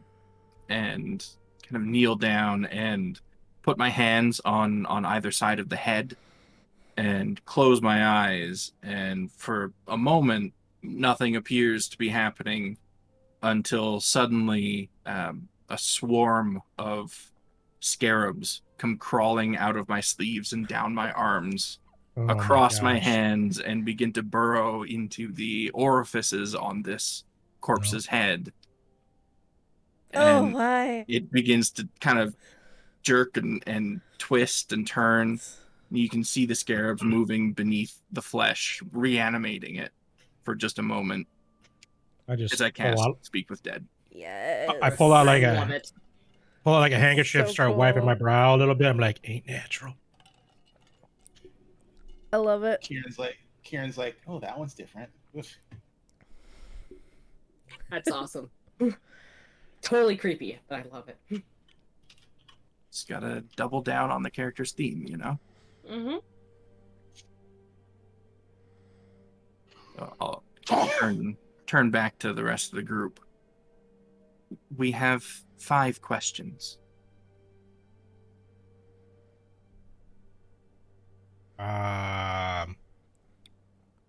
What's TWR? Do they have to answer truthful like to them questions? If they determine that we are enemies of theirs or hostile towards them, then their responses may not be entirely truthful.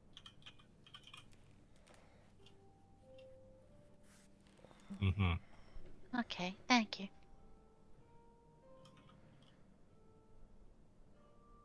I'll look at the body again and addressing it with the first question. TWR Brothers. What is it? Okay. I had to think about some stuff real quick Yeah, you do. and find some of my other notes. That's how you know you asked a good question. Let's see here. So, going back to the truthful thing, for those that are not familiar with Speak with Dead, answers are usually brief, cryptic, or repetitive, and the corpse is under no compulsion to offer a truthful answer if you are hostile to it or it recognizes you as an enemy.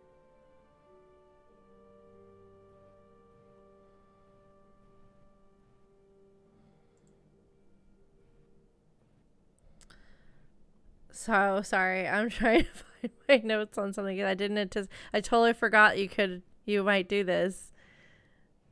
So I didn't, and it's been so long that I'm trying You to set us make up. sure that I get this right. For what I HB's set knocking it down. He is, which is great. That's what I'm here for. Why did I put that? Okay. Naturally, everything's hiding from me right now. I know the feeling. I have to scour through all my notes anytime somebody uses one of these types of spells in my games as well. Like, even when I know they have it and I know they're going to use it, I'm entirely unprepared for it. Is it in my history of... The problem is you could never have too many monitors to bring up all this stuff. Seriously, yeah. Okay.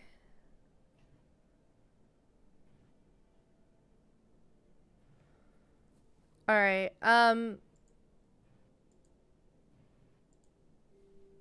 literally can't find it right now. So what we're going to do, I'm going to try to access my memory banks in my head and just hope that I get this right.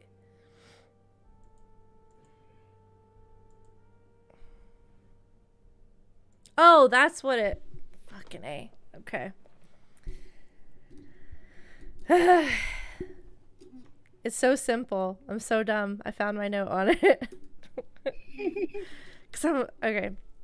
So the voice kind of speaks to you. It's like crackly, and he kind of looks and goes, so they can... Just trying to think if he would tell you, because like Speak with Dead is always a little... He doesn't necessarily have a reason to mistrust you yet. The war returns is what he responds, and is kind of like crackly, like raspy, uncomfortable. It sounds sort of like the equivalent of... It makes you... Everyone else that's hearing it, it makes you cringe like nails on a chalkboard hearing. It's just this really unnatural, just gasping, weird sound as the creature takes in some breath when it shouldn't to speak. Well, I think we found our group. So it would seem. And you just asked what the TWR means, right? Yeah. Mm-hmm. How did she? I think she just said TWR Brothers. What is it? So that would certainly answer that question. Okay. Would it be good to know their names, or ask them if there's somebody we should tell that they ain't coming? I mean, their name should be in their uniform somewhere. But Just as Okay. a reminder, this resistance group is trying to get the war going again, right? If I remember correctly. yes, they don't agree with the treaty.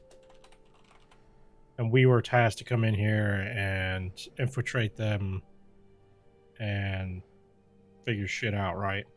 You weren't necessarily tasked to infiltrate. That's just, I mean, if you want to, that's your choice. But the Chimera Collective suspects that this organization is more than just a simple rebel group, that they are going to potentially cause, it's a very unstable time, and if they gain enough power to disrupt things, they could either reignite the war or just cause a lot of harm to some innocent people.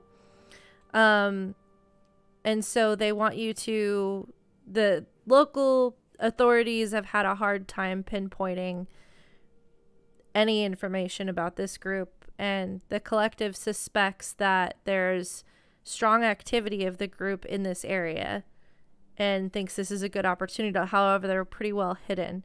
So it's an opportunity for you guys to kind of investigate, find out what this group is after beyond just returning the war. Like, how do they plan to try to reignite that? Because most rebel groups, if they're not funded very well, they kind of fizzle out, right? Like, they don't have enough power behind them.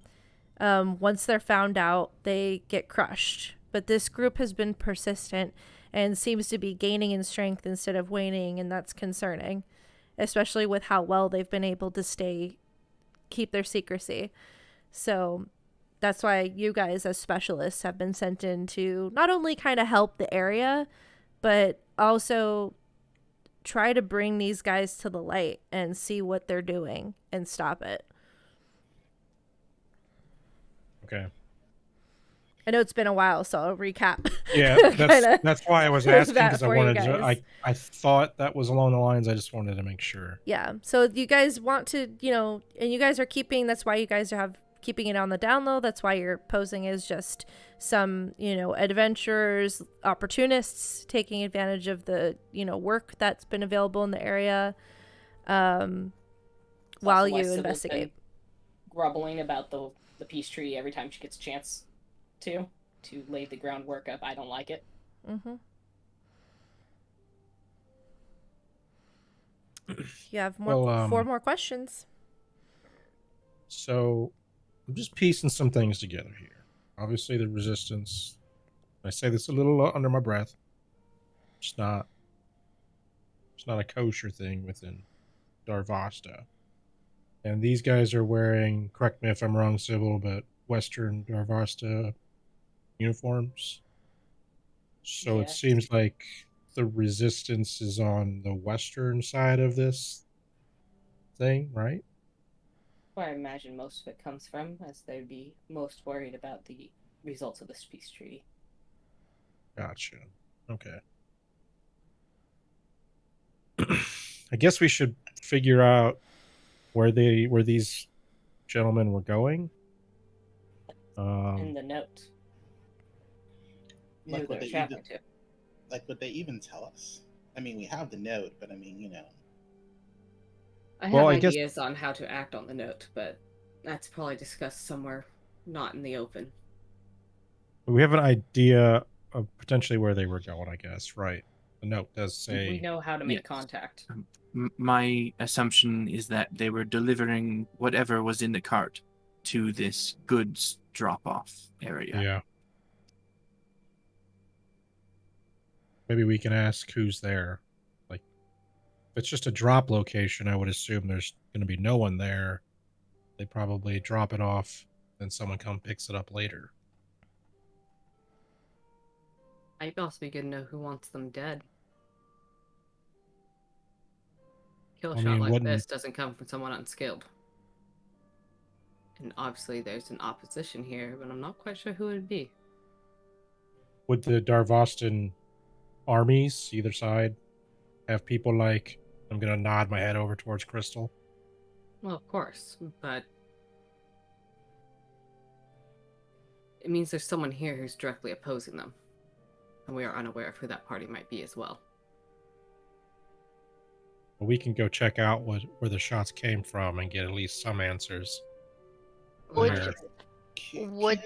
a question be to ask in some way who opposes their work without making it like to sort of sound like we're on their side? Who is opposing this resistance or something? Or is that too general a question? I don't know. I've never done this before. So Well, we can always find out. And I'll turn back to the corpse.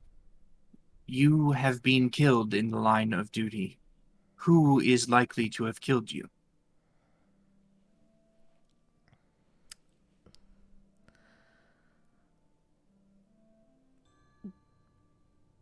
Don't know. Several enemies.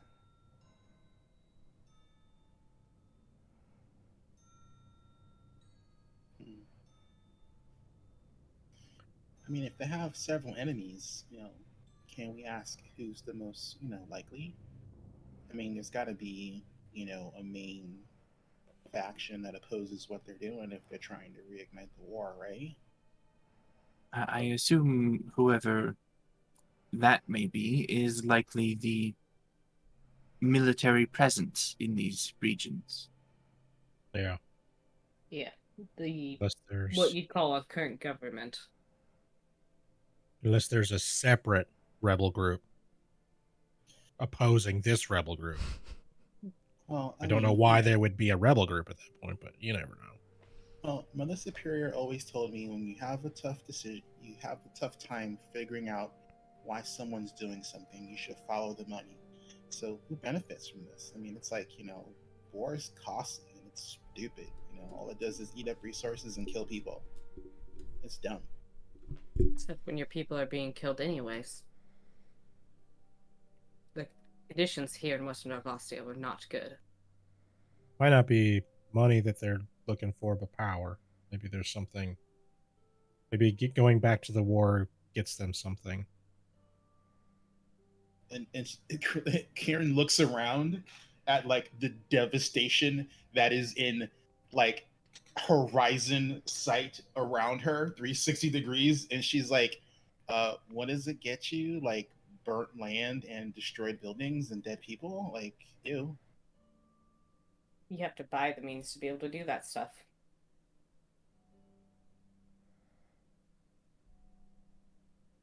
I'm gonna look at the body again, just because there is a time limit on this spell. Okay. Your mission was not complete, and you have been dead for a day or two. Is there still time for us to complete your mission for you? Yes. Okay, so we know then from that answer that whoever it is that's going to be picking up these goods likely has not shown up yet. We could go plant the stuff there and stake it out.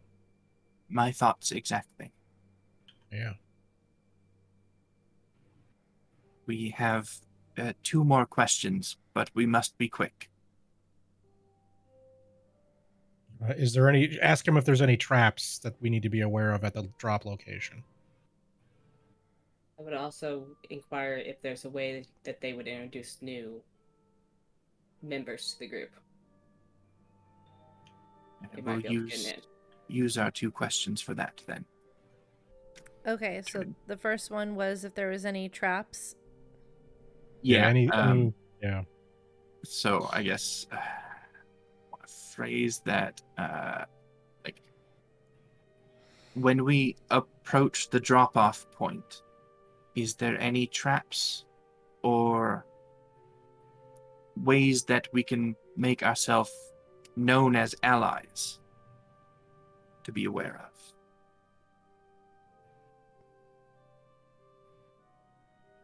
You know the way, if you're one of us.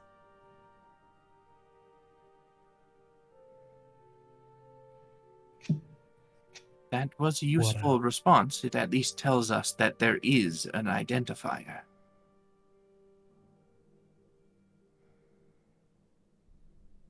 And then the second question, what was that again? How do you want to phrase that one? Or the last question rather? What was the last question I was going to ask? If there's a way to introduce new members. You kind of already asked that, right? Or see, sort of. We asked like a part of that question, I guess. Yeah. Okay. Okay, go ahead and ask it. There is a different response. We are interested in joining your cause. How may we do that?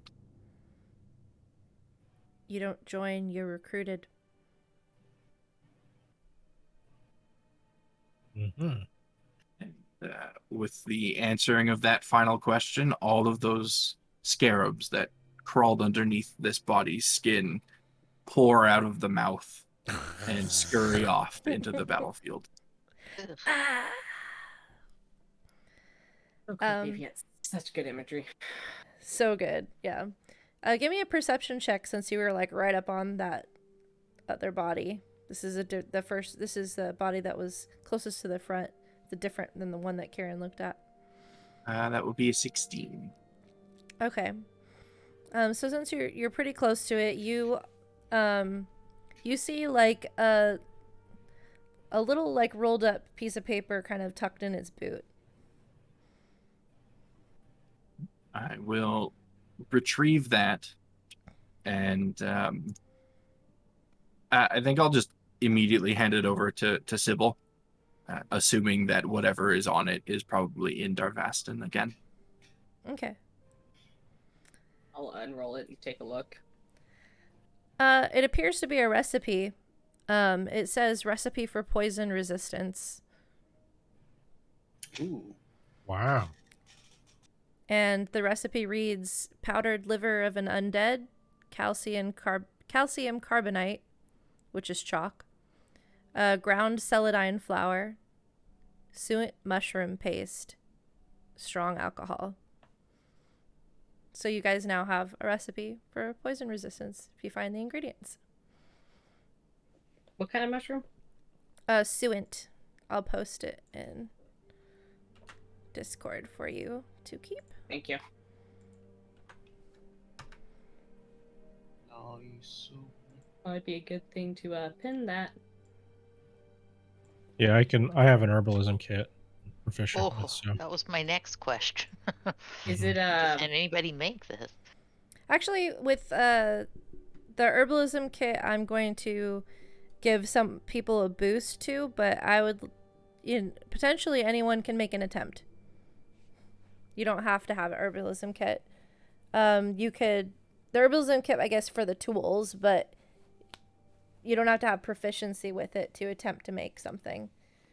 It's just certain bonuses will be applied to those that are proficient. Is it written in Darvastan? It is, yes.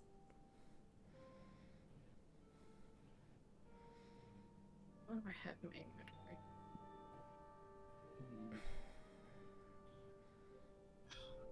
Because I did want to I wanted to introduce a little bit of a crafting system to you guys, to give you a reason to kind of loot things and stuff, and maybe do a little more foraging to get some sort of true benefit from it, and have the possibility to create some really weird stuff.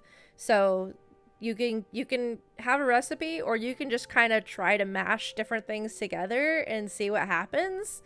It's Skyrim alchemy, go. eat everything once. Eat everything once. So you could blame me playing The Witcher for hours and hours for this. Fair. That's okay. That's so heavily influenced in this game.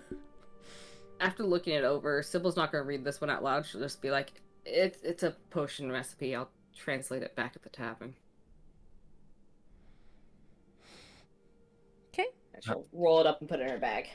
I believe I have done all that I can here. Should we go investigate where those shots came from, or? Yeah, I like that idea. But we should package this stuff up first, right? Make it more travel ready. Yes. I don't think the one crate's salvageable. It's pretty broken. The one crate, was it just the one mine in there, or was there other mines Just in the there? mine. I mean, it's a pretty big thing. Oh. It's probably like 12 by 12. Inches? Yeah. Okay. No, But feet. but around. I was gonna say that's a Inches. massive mine. We should have been No. nuked off the planet if we stepped on something like that. Yeah, 12 inches, like 12 inches, yeah, that makes Yeah. sense. Yeah. like Yeah. radius. 6-inch radius, yeah. Yeah.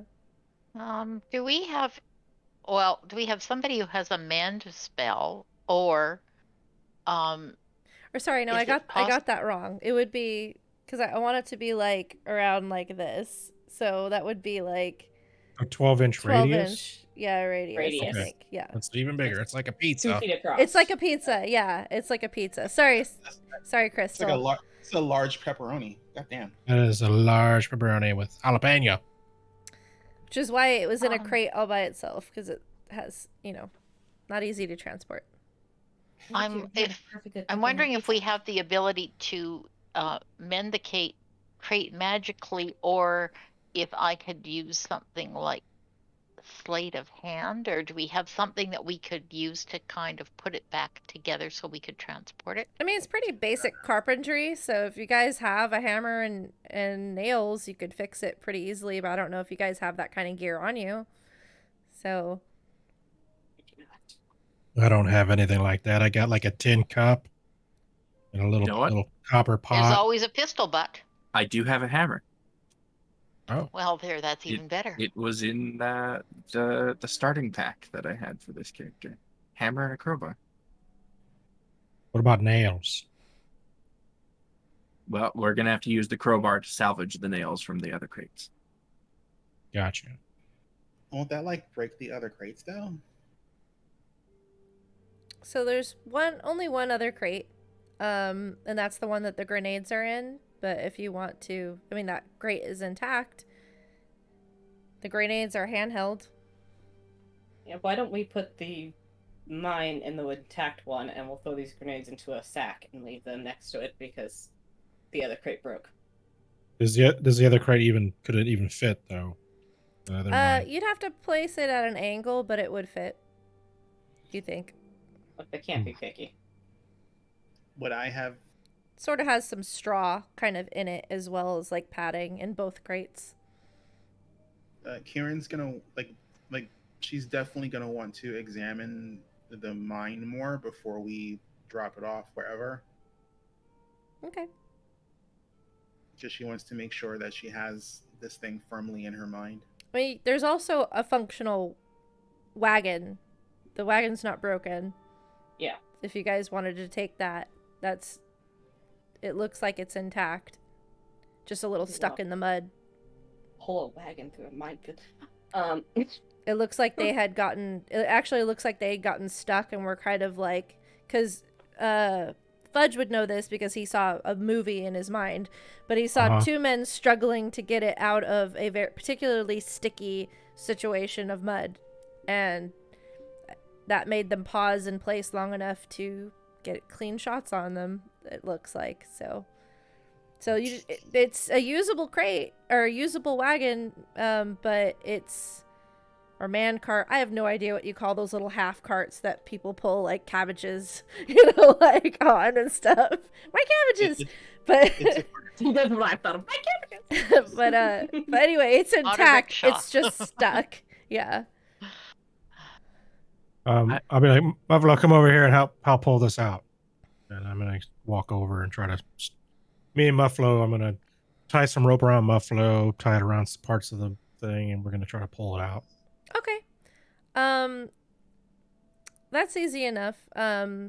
Muffalo kind of huffs a little bit about it, and Don't kind you of huff. as he steps into this extra sticky mud, he kind of like gives you. We'll like, clean a you off look. later, buddy. We'll clean you off later. Let's go. Well, we gotta get it done. He fluffs up, and then he goes and kind of starts pulling it, and it's give me a strength check for Muffalo just in case he totally whiffs it, but Totally biffs because it. it's pretty slippery and stuff. This dice. That is the fourth 17 it's rolled. I've got to destroy. It has to be destroyed. Sometimes it's evil. Sometimes it's evil and doesn't do anything. I think he has a +2 to his strength, so it'd be like a 19. Yeah, that's more than enough. So I was mainly looking if he just completely whiffed it. But yeah, you guys are able to kind of get it, rock it back and forth, and pull it out onto less sticky clay-like sand or clay-like mud, to where it's like easier to move. You're out of that area. I untie him. We're just like, you don't have to pull this, buddy. We'll make someone else do it.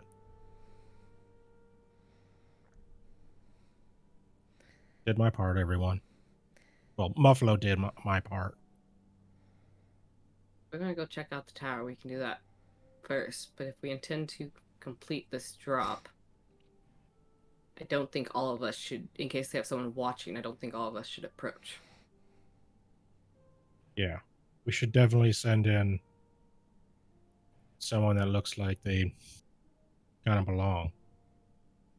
And then I look at the group and realize none of us probably belong. I'll go in. Okay. At least if they start talking to me in Darvastian, I understand it. And speak it. It's a good call. I can always, never mind. I don't have a good backup plan. Sorry. You guys are welcome to be nearby, stationed if you feel the need. Otherwise, I'll go in and hopefully report Yeah. back. If there was a willing small critter that would be willing to travel with you, I could maybe convince them to like ride along, and then I could like see through their eyes. But I don't really want to try to convince an animal today. So I also probably imagine probably most of the won't. small animals are a little spooked by the amount of noise I make. Yeah, I mean, I could probably convince them to come with me, but yeah, you're just. I mean, I don't know what all. I mean, I got fleshy bits, buffalo fleshy bits, but that doesn't make any sense. They're poking at her face, just like flashing. Okay, well, you got some. My apologies. I'm just saying, most of you, has a little clickety clank. Yeah, it ain't. Most of it ain't natural.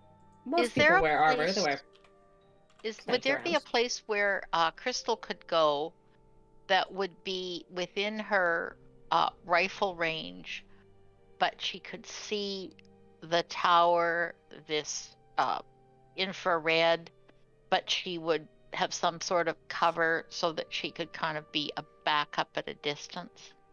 Hell yeah. Could we find a spot like that for me, for Crystal? So are you asking him to look, or are you? I'll ask Fudge to look. Oh yeah, hold on, I'm excited. This is great. And I'll start. I'll kind of scamper up to some of the like hillsides or like trench sides or whatever it is, and poke my head up just a little bit and start looking around to see if I can find like a good vantage point for her. Give me a perception check. Cool. Don't fail me now, old blue. I know, right? Don't fail me now. Just wait until the moment it turns. I know, right? It's always horrible when it does that. Mm-hmm. That is a natural 20 Jesus. plus 6. I'm not gonna touch it. You can come over here and look at it. You can come over here and look at it. That's a natural 20. All right. There's not a whole lot, to be honest, beyond that lookout tower, because it looks like they are spaced out quite a distance from each other. So the next like tower like that is probably at least 300 feet away. Was there is there just like I guess really what we need is like, even if like it's a small hill, something that's got like direct view. Well, I was gonna get to that, but oh, okay. But looking out, you don't see, like I said, you see like another lookout tower, but it's like 300 feet away. But you do see a few sections of hill that you could see some pathways through the barbed wire that lead where someone could kind of lay flat on top and kind of see over most of the other hills. Okay. Most of it's pretty I'll flat, but there's a couple that are just a little bit raised points that might give her a little better vantage point. I'm gonna scamper back down. Oh, if you got more. The closest such hill that you see is probably about from the lookout tower. It would be. Let me see here.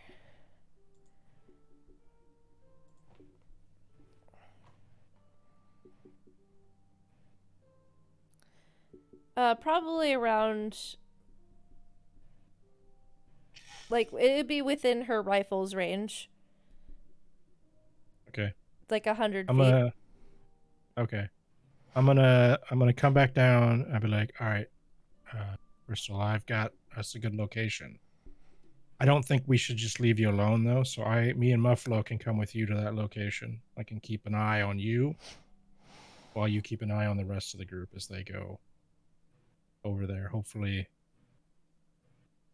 Okay, I thought it was just Sybil that was going to go by herself, though. No, we're talking about just the tower right now. Okay, but isn't Sybil going alone to the tower? To the drop point when we go to do the drop point. Oh, to the drop point. Oh, I thought to the tower. Yeah. When we go to the drop point, that's when I was talking Okay. about going alone. Okay. But we can do it. I mean, I can show you the path. I mean, I can go with the other group, but I wouldn't want to leave, especially in this area. We shouldn't be leaving anybody by themselves. Yeah. I wasn't sure if we were all going to the tower or not. Like how we wanted to do that. So Yeah. Don't think we've gone that far. Yeah. Either way, I've got a good spot. You have direct access. You could, if that little heat signature moves. Okay, what would happen if we move to that as a group? If we move to that spot first and Crystal takes another look through her gyroscope?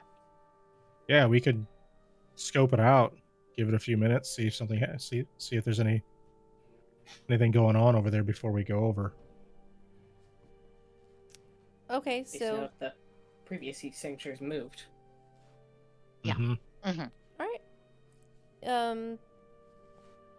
So you guys start to head over there, crossing the terrain. Sybil's probably gonna hang back about 60 feet from the group, knowing how much noise she tends to make. I need to pull up my. What was it that I was using for this? That's right. Okay.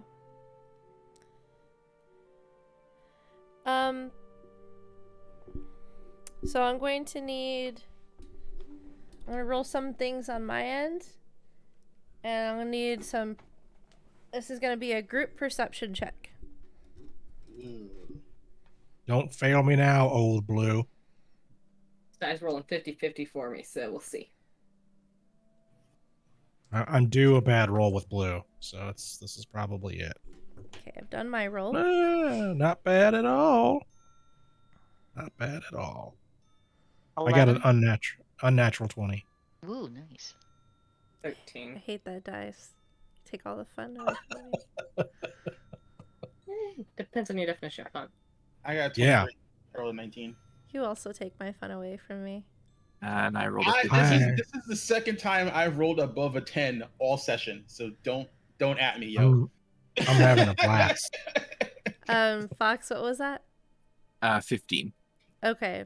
So, and then what was Crystal's roll? It's 11. Okay. So, luckily those two with the 20s do balance, and that natural does help balance in the scale. So, as you guys are traversing, Fudge in particular, but I think Kieran also picks up on something a little odd ahead. There seems to be a mound in your path that looks a little suspicious. You see something a little shiny in the mud that's been revealed. Whoa, everyone. I'm going to point it out. What do we do?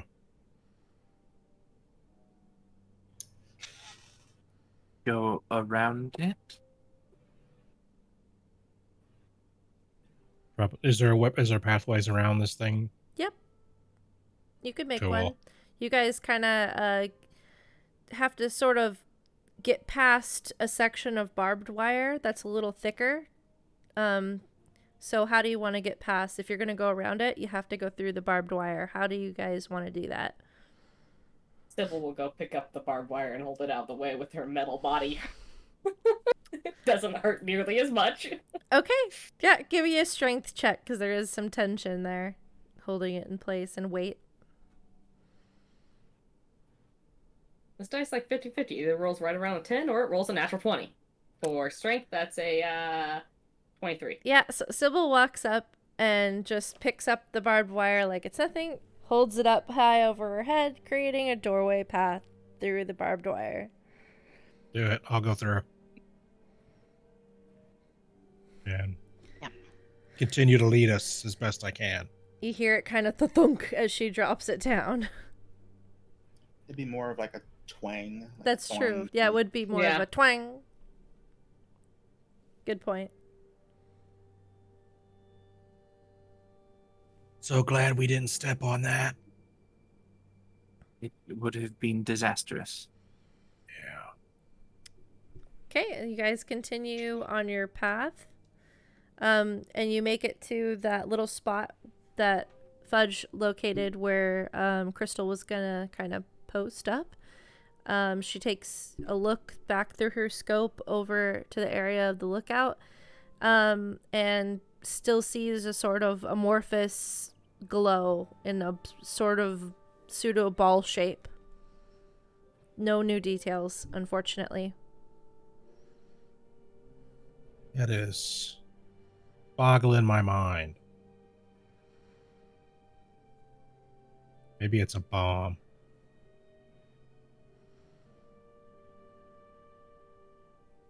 It'd be something left with a trigger. Don't know a bomb that lets off a heat signature, but I was I don't never on know. the bomb squad, so This is all new to me anyways. So Oh, I will share through, look through the scope and share that I still just see the same amorphous heat signature, sort of shapeless. Could it maybe like be an ooze or something, or like maybe a gelatinous cube, or maybe even like a mimic? Well, it sort of would depend, like, which of them things would give off heat signatures. Like, they have to be kind of alive, sort of. I mean, well, those are all alive. I just don't know if they have a heat signature. But I mean, they're blobby or actual blobs. Okay, is there a role that Crystal can do that would, or that one of us can do that would clarify whether those things she suggested would have heat signatures? Would I know that? We could go through the entire monster manual and decide what has a heat signature and what doesn't, but I think we're going to go ahead and pass on that. Okay.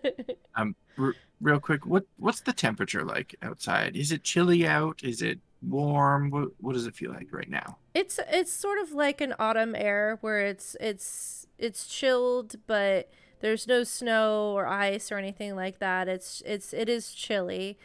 But most of the people around here seem to be fairly used to the chill. So they, might wear long sleeves, but not necessarily heavy coats apart from that strange gnome that really didn't like it. The minimal amount of barely any sun that was coming out seemed to bother him. But besides him, everyone else seems to be like, it's cold enough to where it feels almost like refreshing to most of you. Not really uncomfortable yet. It's just the season hasn't fully turned yet. It's more that still in fall. I'm assuming that at some point Crystal would have actually looked at a fire with her drow scope, so she would know that whatever she's seeing is not a fire. Is that It's hard to tell. reasonable? It Okay. it's hard to tell because if it was like a small enough maintained fire, I mean, and you've seen creatures that have given off really strong heat signatures similar to fire or light, and fires kind of change and flicker. So, I mean, it doesn't like give me a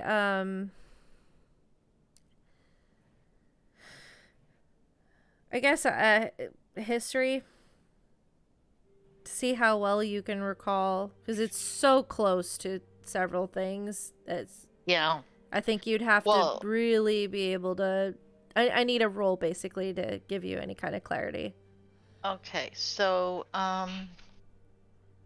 no, 9.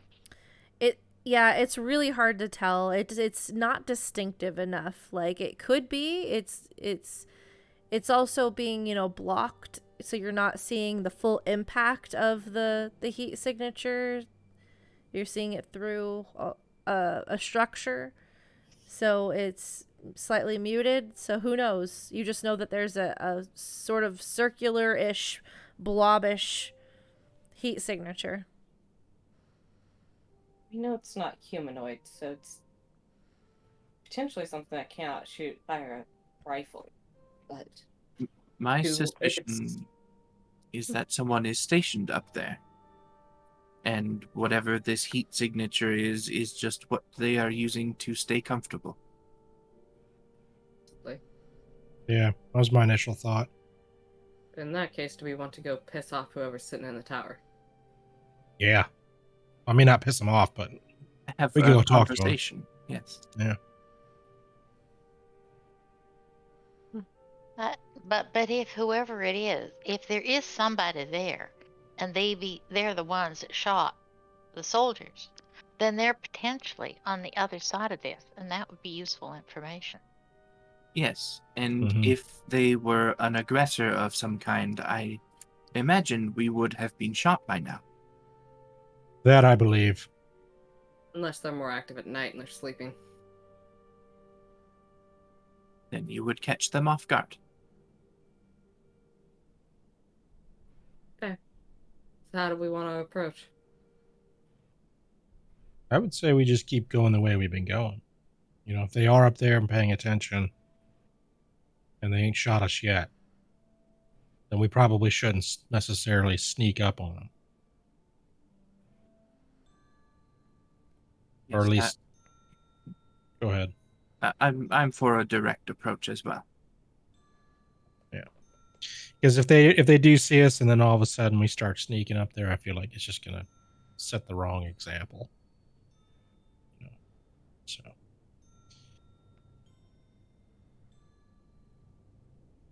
Fair enough. all right. From this point, can I see like a good pathway to the whatchamacallit, the tower?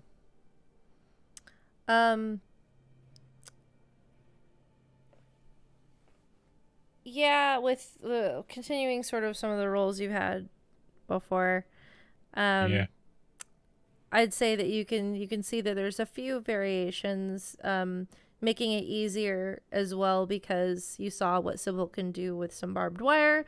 So taking that into account, you calculate a new, more direct path for the group. That'll take you right there, knowing that, Sybil seems to be able to kind of lift what you thought was an obstacle. Cool. I will pack it up and be like, all right, let's go. Stay close, Sybil. Okay. Or you're going to have to do that again. The lifty stuff. Who's going? Sybil's definitely going. Okay. Yep. Sounds like we're all going. Everybody's going? Mhm. Okay. So I'm going to need a group perception check again. I'm going to roll something again on my end. Come on, old blue. One more time, old blue.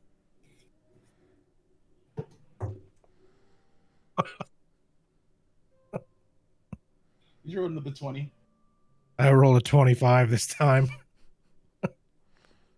Old Blue's killing it tonight.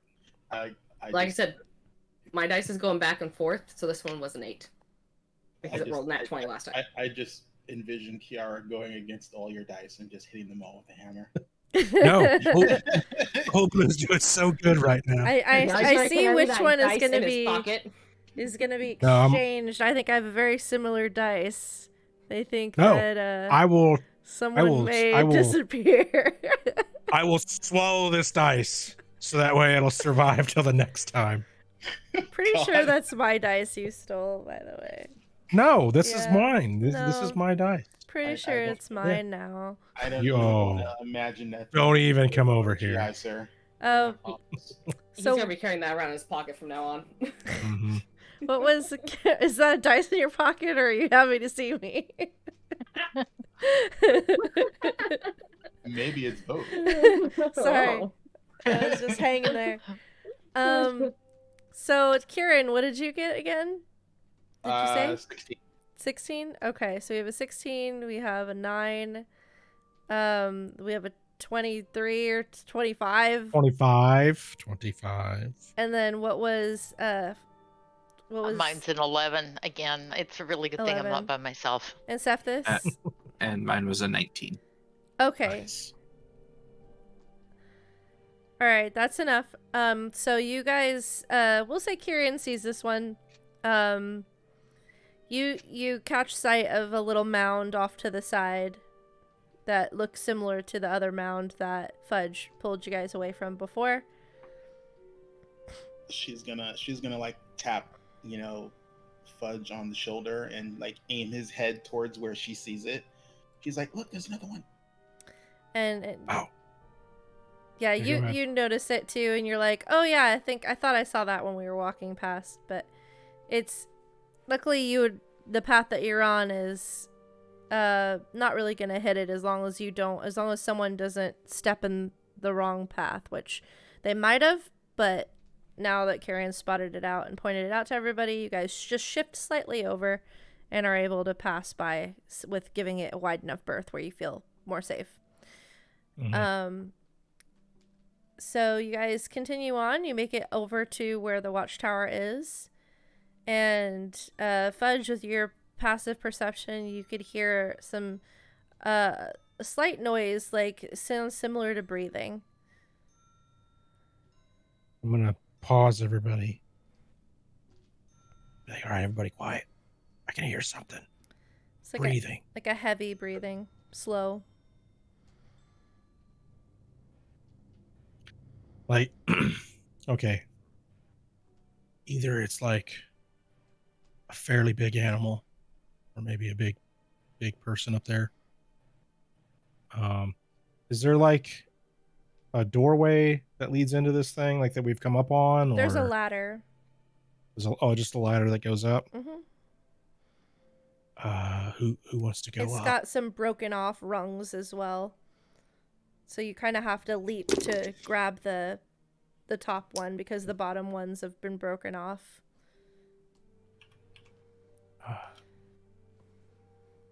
Yeah, Welcome, I'm willing to climb. Raiders! Mad Bird Oh. Streams, welcome! Oh shit! Wow. I can give a boost Welcome, to what's guys. going up, but I'm willing to bet you probably don't want me clinging my way up there. That's fair. That is fair. I'll give it a go. With Sybil's help, I'll put the shield behind my back, put the spear behind, and I'll start to try to climb up. Before you climb up, I will cast guidance on you. Awesome. Okay, And how high up is the first unbroken rung? it's about 10 feet. So I'm gonna place the shield in a manner to kind of make it a springboard, so that when he lands on it, I can kind of shove up at the same time as him jumping. Okay, Awesome. Try and time this so it's a more of a springboard type of action. okay. Cool. And you get up there and kind of climb up the couple more rungs that bring you to the top. About 12 feet up. And you peek in. Mm-hmm. And you see this small furry figure curled up. Furry figure. Does it appear to be like sleeping or? Based on the rise and fall of its chest, you would say so. And it's sort of like in a little circle, like you know how dogs do when they're curled up. Just going off of my natural instincts, can I tell that this is an animal or just a humanoid, potentially a humanoid creature that is like what we saw back in town, if I remember correctly, like the sheriff was like a dog. Anthropomorphic. Gotcha. Yeah. It's smaller than like what Bucky is. So Okay. unless it's like an anthropomorphic gnome or halfling, most likely an animal, but you're not 100% sure. There are small anthropomorphic creatures, so or humanoids. So it could be that, but it would be a small version, like a smaller race. It's a chihuahua. I am gonna pull. Yeah. I'm gonna reach in. I'm gonna reach into my bag, and Fudge is just going to assume that this is. Oh, how would it get up here? I'm sorry, I have to put a Chihuahua Nubian now in my game somewhere. I mean, you have the long-haired chihuahuas, which can be very floofy, and they look more like a Pomeranian. And then you have the traditional chihuahuas, which are very fine-haired and... Oh my gosh. Yeah. It's gonna be the you know, this more Latin influenced area that I'll create later. Okay, sorry, continue. He's not carrying an AK-47.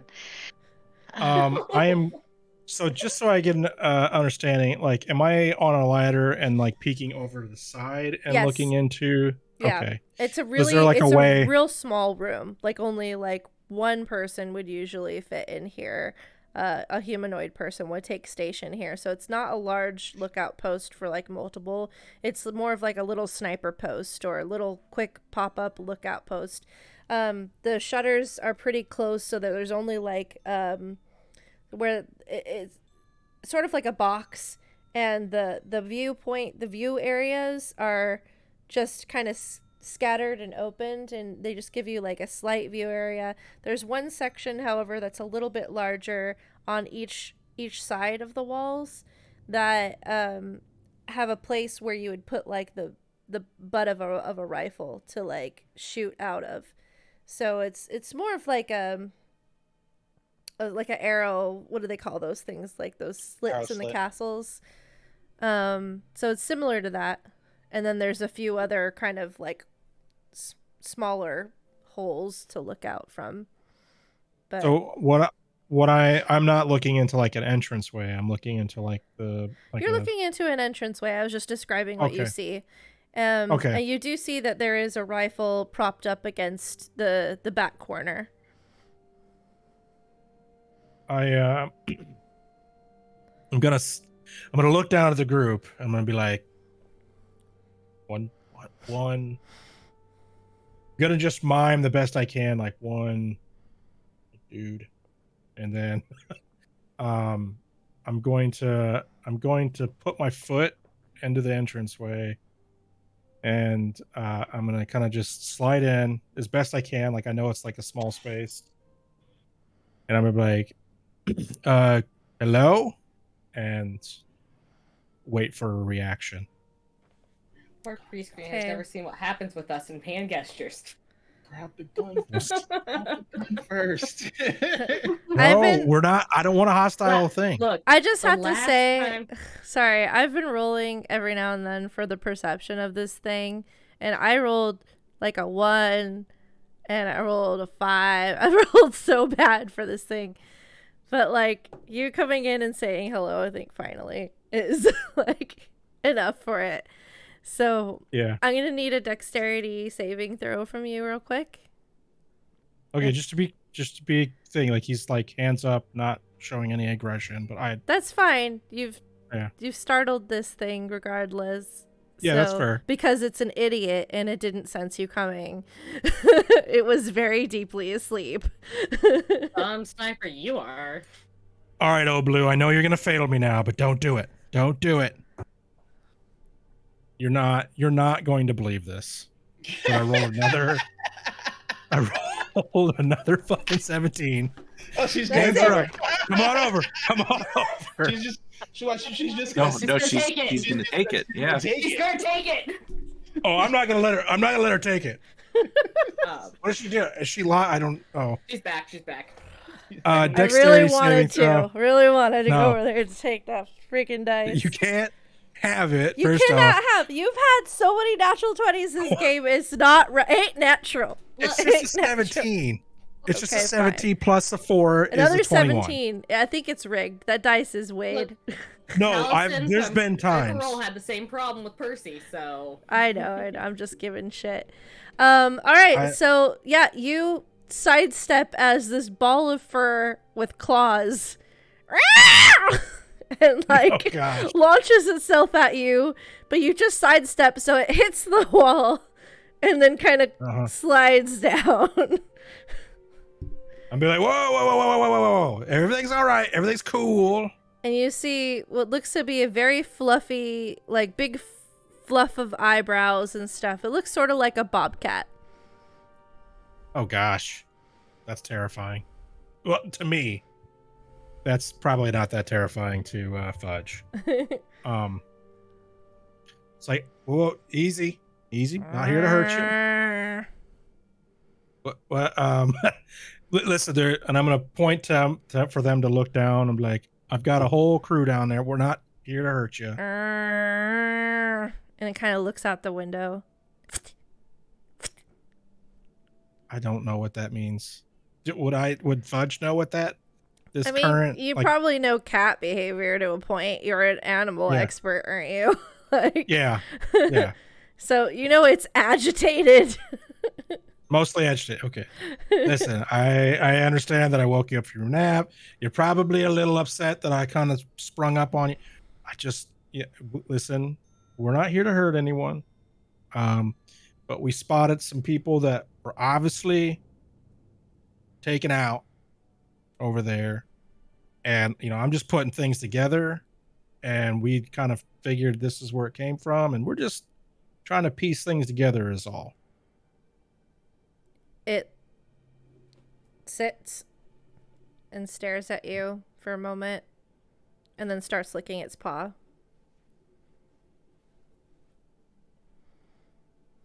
I'm gonna slide over to the edge, and I'm gonna keep my head looking at the thing. I'm gonna look over. Not very cooperative so far. Just give me a moment, and I'm gonna come back in. Listen, I know this seems weird, but you can't understand me, right? It starts trying, like, lifting its leg like it's gonna lick its butt. fucking cats. Every time. But it kind of pauses in midair because you're staring at it and talking to it, and so it looks at you. It kind of puts its leg down. I got it. Puts it up and then puts it down. Now, is this like we were saying? Like, is this an anthro whatever creature, or is this actually? It looks like a bobcat. Just like shit. a very fluffy one. Okay. I'm just gonna go ahead and I'm gonna grab my symbol of Maliki, and I'm gonna do some sweet magic here. It's gonna glow with that greenish color, and then I'm just gonna kind of flick it at that energy kind of at the animal, and it's gonna be like kind of like a greenish mist, and all of a sudden it'll start understanding me. I'll be like, now we should be able to communicate with each other. I can't speak with animals. Okay. It looks at you. Then lifts So, its leg back up. Before you get moving with your grooming, I'm sorry. I'm thankful you didn't hurt me. I appreciate you not doing that. What are you doing up here? It just blinks at you. And gives you like a haughty look. Okay. This Has anyone else been in the area? It blinks at you more, gives you another like haughty look, and then looks out the doorway and lifts a paw, points at your friends, points back at you, switches its tail in irritation, and then goes back to grooming. You don't listen. One of my new friends down there can like transform into weird shit sometimes. You don't do that, right? It looks out at where you pointed, looks back at you, kind of does a circle around you, and then it starts to try to climb up you. Oh no! You're how big is it in relation to me? It's a Bobcat. bobcat size. Bobcat, So yes. they're so- like a medium, like what is it, like a small to medium dog size? Like they're sort of like Bobcats are they're fairly fairly- large. Yeah, They are fairly- fairly large. Yeah. definitely Yeah. bigger than a house cat. It's like yeah. double the size of a house cat. Smaller than a cougar. Yeah. I mean, no, not yet. I mean, it's super cool that you're potentially okay with me right now. It starts clawing at your arm because you're short, so it can reach your arm Mhm. pretty easily. So it starts like clawing at your sleeve. No. I need that sleeve. I'm just gonna kind of like bat it. Oh, It hisses at you. okay. All right. I'm gonna pull out a little piece of food, little like what I normally would give Muffalo, like one of his little snacks, and I'm just gonna kind of let him sniff it. And you hear it finally talk, please. And Please it like what? raises a cat eyebrow at you. Not good enough. It's like Muffalo likes this, and I you try to tempt me with your inferior bullshit snack.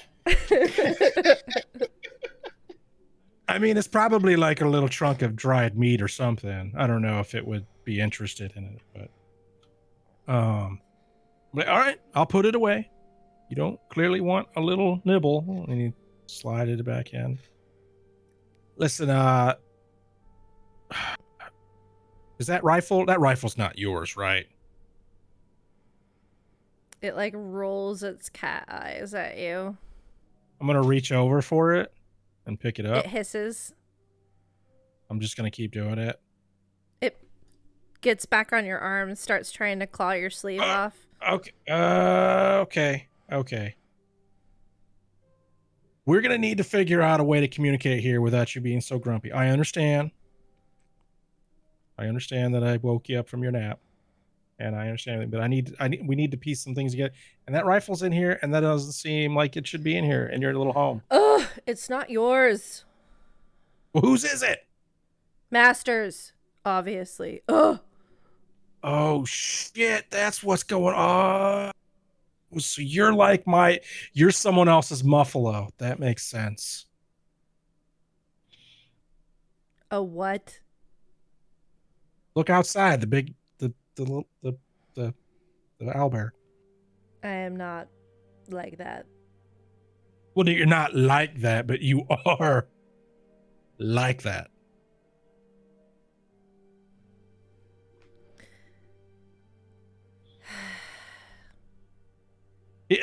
Where's your master at? Why did he leave? Why would he leave you here, or she?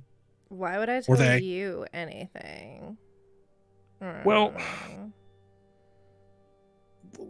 listen. We're not here to hurt anybody. We don't want to attack anything. We're just piecing some things together. We don't want to do anything that's going to upset you or your master. People We just wanna- lie. If there's one thing that I don't do, and that is lie to animals ever. I mean, you can probably smell it on me. So you can give me, at this point, you've tried to give it treats. You've been fairly nice to it. You've spoken to it. This is a very difficult creature, but now I'll let you do an animal handling check to see if you can Okay. kind of persuade it a little bit more to your side. Here comes Blue. Not just We'll this see what isn't Blue just does. like an average thing you would find out in the wild. So, Blue, if I've ever needed you, it would be right now. And I know the pressure's not there. You don't have to perform all the time, Blue. You can fail. It's fine. It's okay. Okay, well, it's not great.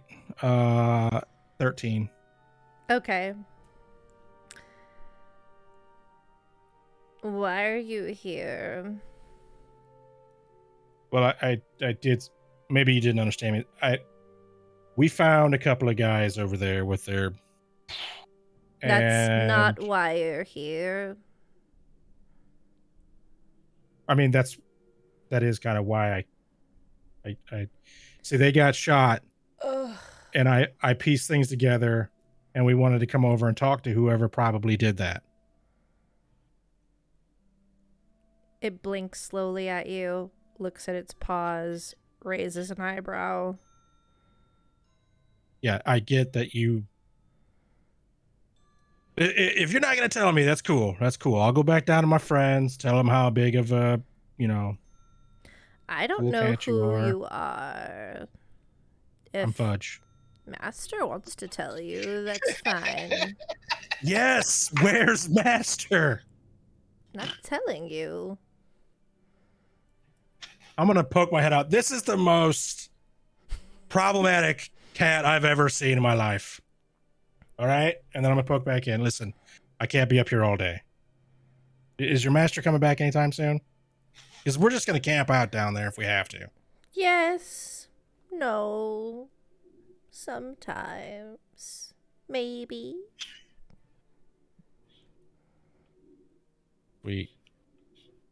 Sweet Maliki, give me the strength. Kind of licks its paw, starts cleaning Give its me the eyebrows. Give me the strength to get through this, because I don't know if I have the patience for this one anymore. Do you need help up there? I mean, you can come up, but it's just a regular old bobcat, and it's just doing its not thing. So, there's a rifle up here, and it said its master's maybe coming back. Just tell it we're gonna camp up there with it until they do. There's not enough room for all of us up here. So, I don't know. Listen, Bobcat, what's your name? You got a name, right? You do not deserve my name. Listen, I only got a few more minutes on this one-way communication thing we got going on So here. sad. I know. I'm gonna really be disappointed when I can't talk to you anymore. It lifts its leg. Oh my gosh. This is why me and Muffalo we bonded. We never had these problems. Okay. Listen, I'm gonna go back down there. We are definitely gonna probably camp out until your master comes back, or maybe I don't know. Wait. Oh, you're just not gonna give me anything. Muffalo's just gonna start climbing down. It does like a weird cat grin at you, showing its teeth. The whole way down, I'm just gonna start. I'm kind of like cursing and underneath my breath, and then be kind of frustrated as I get to the bottom. Well, that didn't go over very well.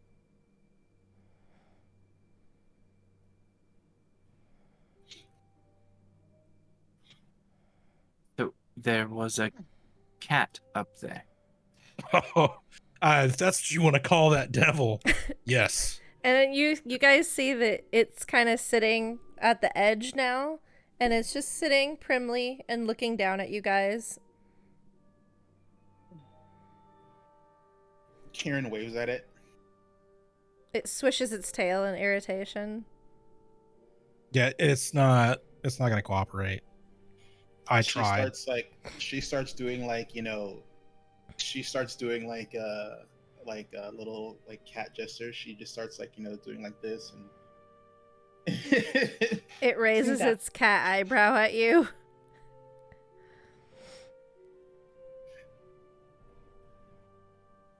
So if Master was not there, and No.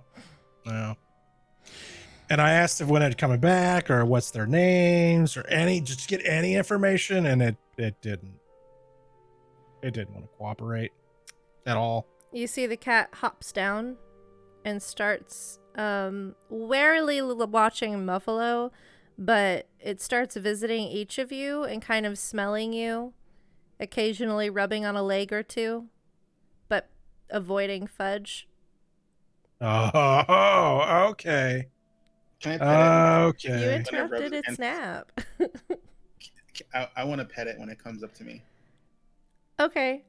You reach down to pet it, and it's kind of arches its back a little bit, like it was a little surprised, but is kind of okay with it. At least for now. How many pets do you give it? This is critical. It's critical. This is critical. It's critical. Rolling a Be dice. very cautious. I'm rolling a die. I'm gonna roll a d6. That's what I Oh, rolled gosh. too. Oh no. I'm gonna give it 4. I'm gonna give it 4 scritches. Its tolerance was 1.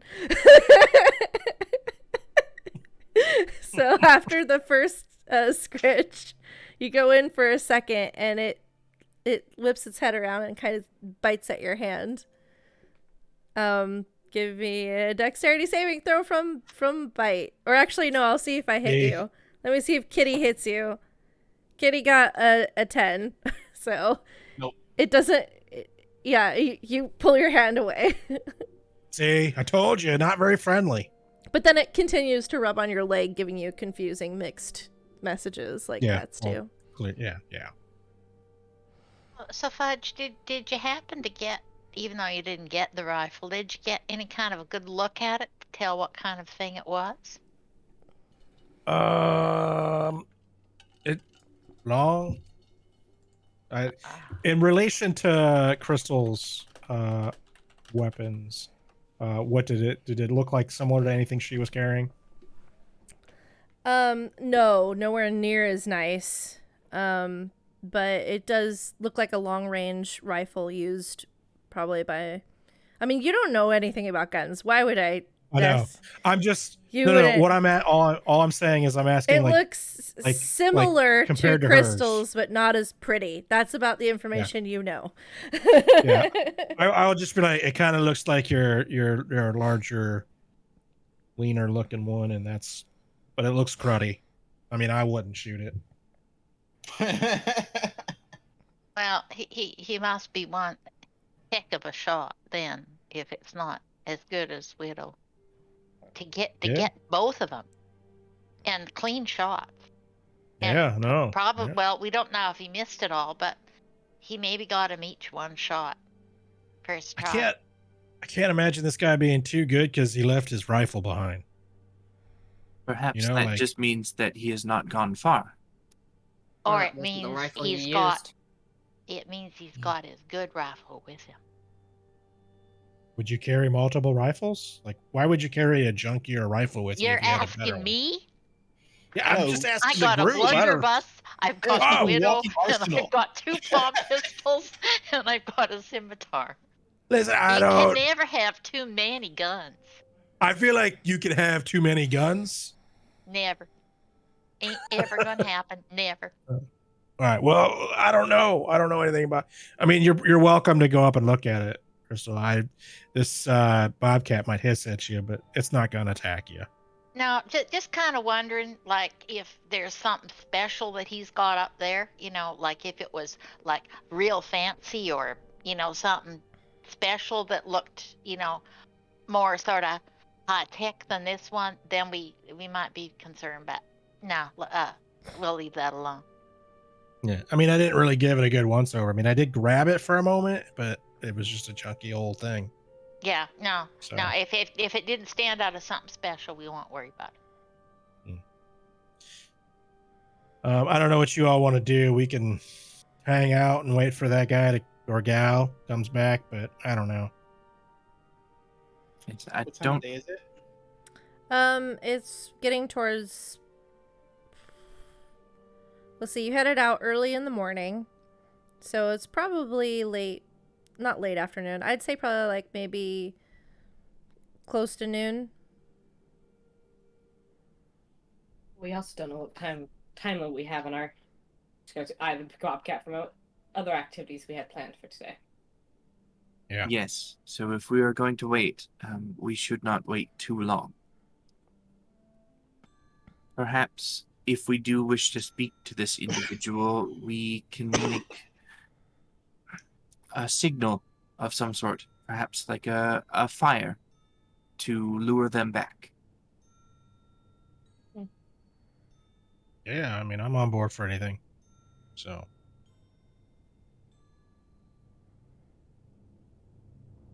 Gonna start rubbing some sticks together, start a fire. So that's what I do. Isn't it like too early to start a camp though? I mean, if we're just trying to signal someone to get back here. Yes, use it as a smoke signal of sorts. Yeah. I've done that a little bit in my time. Not a ton. Yeah, there's plenty of materials around. For you, it'd be easy to start a fire. So you start a small fire, some smoke starts to billow up. The bobcat kind of curls up beside it, enjoying the warmth. Oh, I didn't do this for you. It starts purring. Oh, man. This is why me and Muffalo just kind of clicked. Wasn't this weird? Ugh. Who would ever want a cat to travel around with him all day is beyond me. Anyways, I'm going to start like pluming the smoke, making little plumes of it going up. Okay. How long are you guys gonna wait? I guess we can afford to wait like an hour, maybe, right? Short rest Probably. would be good. Yeah, take Yeah. a short rest while we're here. Seems like a reasonable thing. Okay. I'm gonna do some rolls on my end. Okay. Okay. Does anyone have sort of any kind of a free healing that they could use on Crystal, or if not, I'll roll a I hit can die. I can lay on hands. Okay, that'd be great. How much you need? I bad you looking? am. You guys are taking a short rest, so keep in mind you do have your hit points that you can roll and recover. Yeah, that's what Yeah. I was asking. Yeah. You know, if I'm just checking here. So 4 pages of notes ago, I probably have this written down here. and I will say I just did my rolls. So as long as you guys, is everyone staying put? No one's wandering off. Yep. No plan to. Okay, so you're able to successfully achieve a short rest. So go ahead and roll any hit dice if any of you would like to. I think this is a good spot to take our second break. So we'll be back in just a moment, everybody. We're gonna take a quick break. Make sure you guys, get up and stretch, get a drink, or whatever you might need to do. We'll be returning shortly.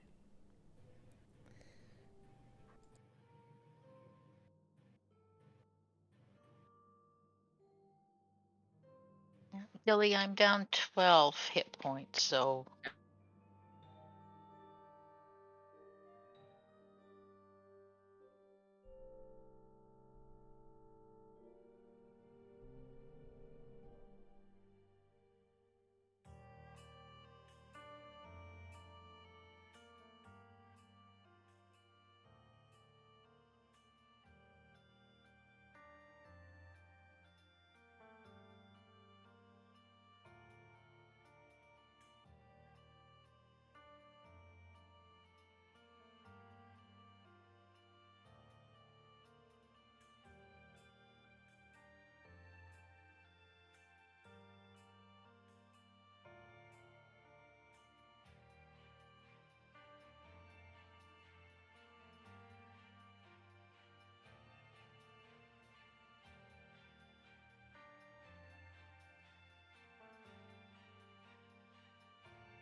And we're back, everybody.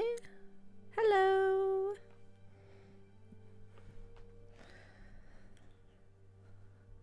So, returning from our break, do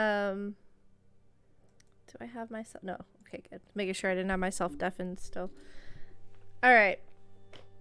So, you've met a cat. You've left some smoke signals. You've had a bit of a much needed break. Give me a. Let's see. Is there anyone like keeping watch or looking around? What's your focus? What's everyone doing as you guys are taking this short rest? Karen is continuing her examination of the inactive bomb. Okay. The mine. Yep. Gotta be very specific because there's all of those things here. The mine that we have leaned up against the crate in the cart. Got it.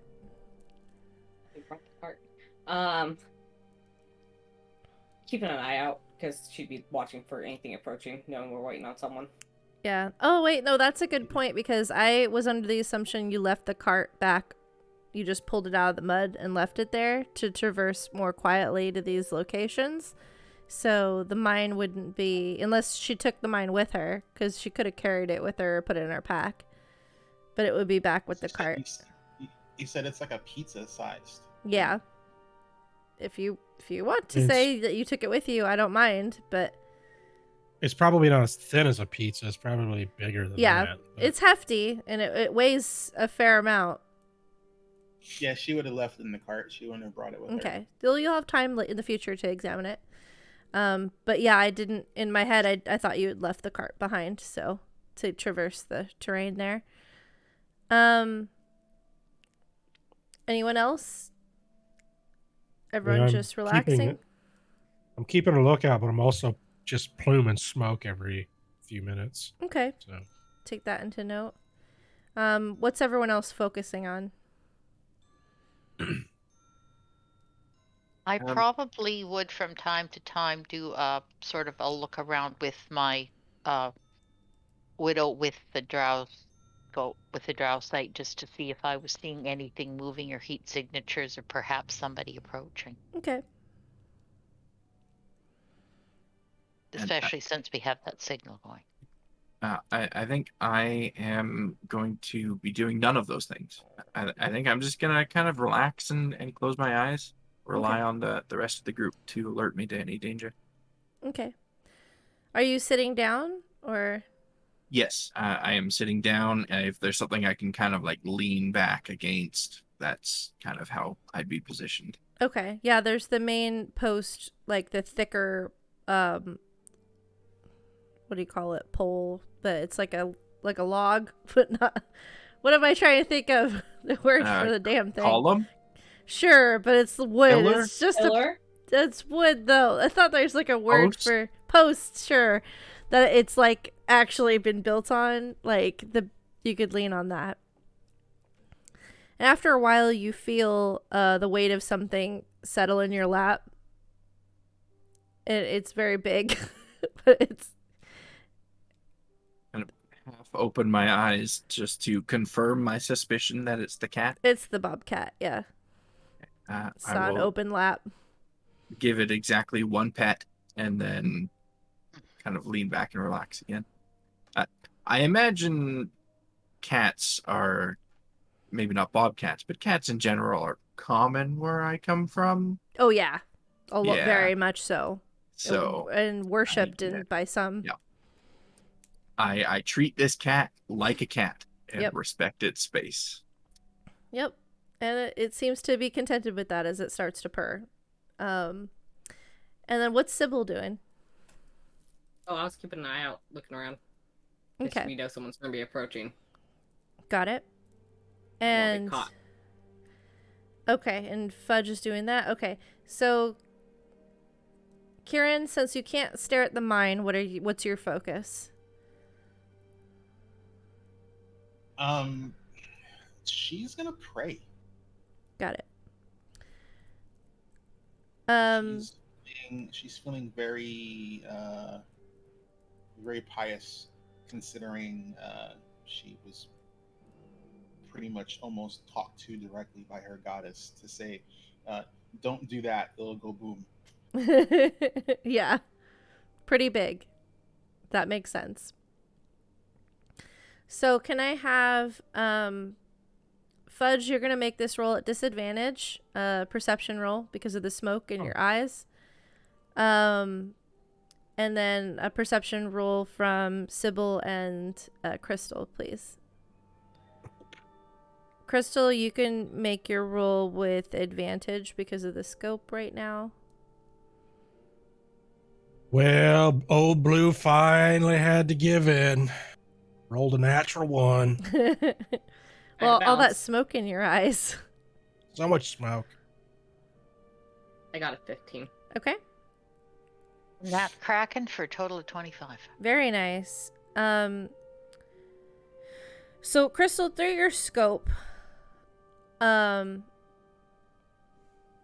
you see right on the edge of your max range, on your rifle, which I think is like 480. So you see somewhere along the edge of that range, you see a figure, and I mean, you've seen several other figures, but their heat signatures tell you that they're most likely the undead that are roaming around the area. They don't ever get close enough for you to be too concerned with your party, them stumbling on your party. And most of them are in the area you guys left. But you see a couple of those, but then, almost close to 500 feet away, you see a slight ping of a hate signature, and then it dips, like it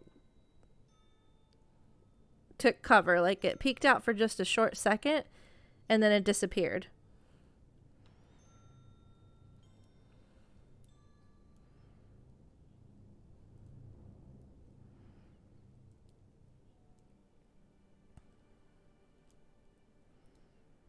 And then you don't see anything else for a long while. The full hour passes, and you keep your sights kind of trained in that area, but you don't see it again. If you had to guess, it's whatever it was is probably traversing through the trenches right now.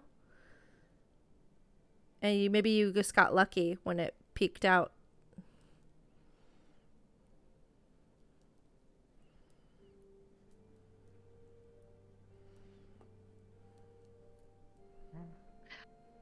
Just in case you need to know, I also used a couple of my hit dice, so I'm back to max hit points That's fine.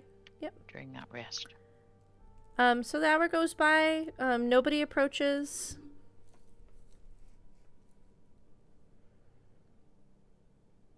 Well, I'm going to put the old fire out. Start patting it down. How much longer are you guys going to stay there? I don't think we want to stay much more than that hour. We don't want to miss that drop off, right? Drop off. We're in an area filled with undead. Mm-hmm. So about the time that Fudge starts patting out, deciding like, oh well, and like starts patting out the fire and the smoke, give me a perception check as well, Cephas.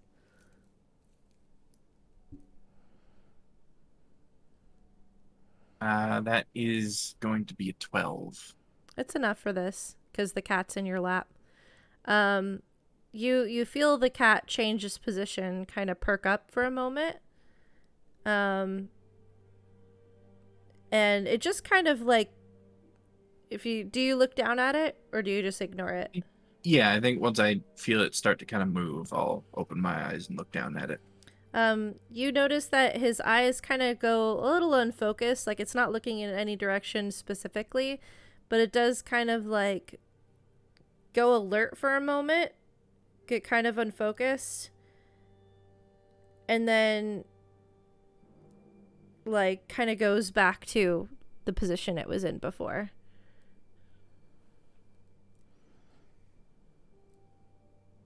Would I have any indication as to what may have just caused that brief unfocused moment? You can give me I'm gonna pull up your character sheet. Roll a d20 for me. Okay. The number on the d20 is a 16, and I'm not proficient in anything like Arcana and all that. I mean, I know magic, but I don't know magic, so I don't know if that's going to influence this or not. It might, or it might be that I'm looking at your nature or animal handling or your arcana or your. I didn't want you to know specifically. So, but so what did you roll? It was a 16. A 16? Okay. It seems odd, like a little bit odd behavior. Something seems to have perked it up and drawn its focus, but you can't quite tell what it's trying to focus on. Okay. I don't think that's enough for me to really mention it to anyone. I mean, it is a cat after all. They see things that the rest of us don't half the time. So I'm just going to assume it was that.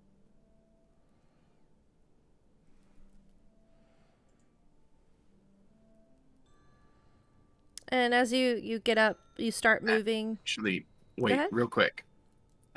Saying that gave me an idea, saying that they see things the rest of us don't. I'm going to pull down my goggles and look in the direction that it was facing when it went unfocused. Okay. You see a spectral figure there.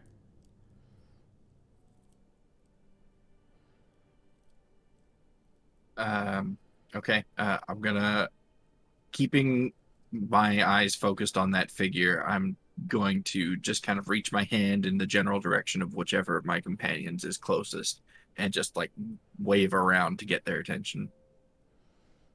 I don't know who would be near me or paying enough attention to me to see that.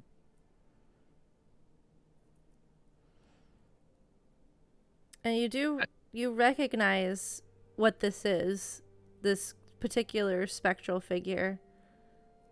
It looks like one that you've seen before in the farm. Is it one of the creepy children? Yep.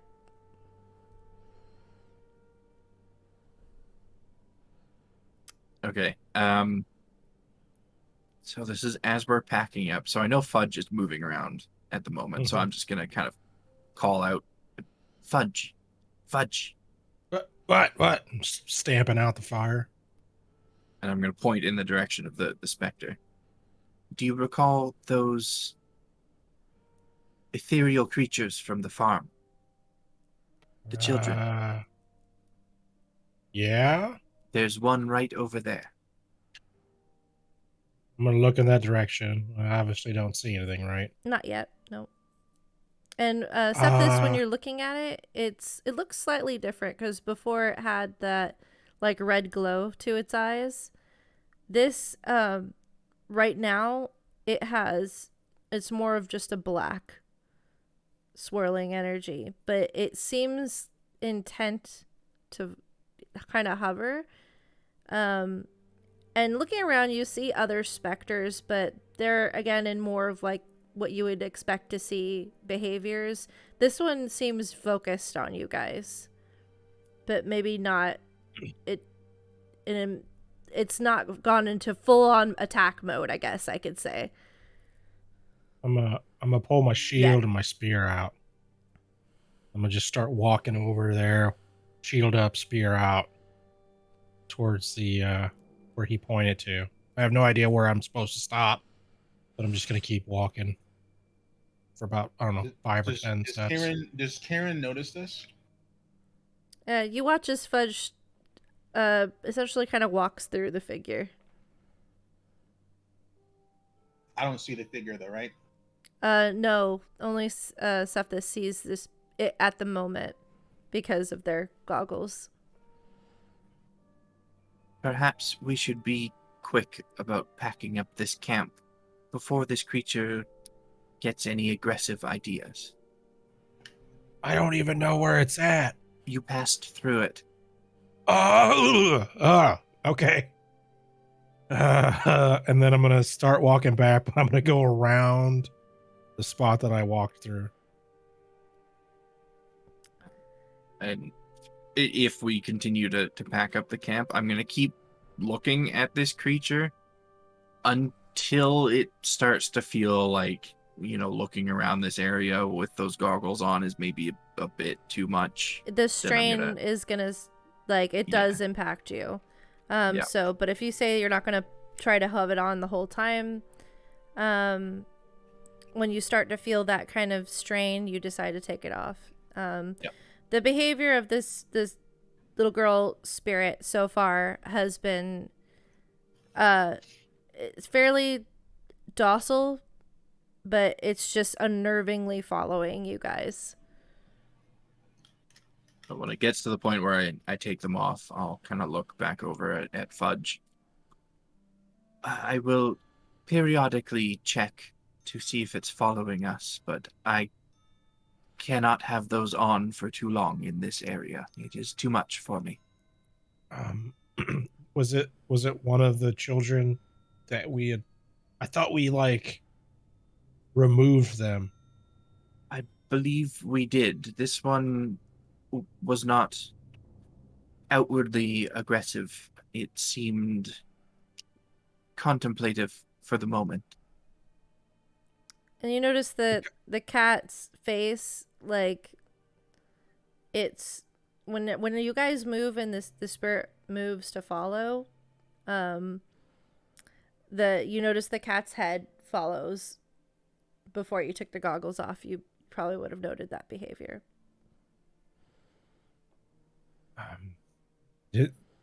So spirits hanging out around here. Wait, I don't understand this stuff. Okay, so there's a little creepy girl paying close attention to us right now. Yes. Now, I don't know anything about why would it do that? There could be many reasons, and it could be waiting for a moment to strike, or it could be waiting for a moment to ask for help. It could just be curious.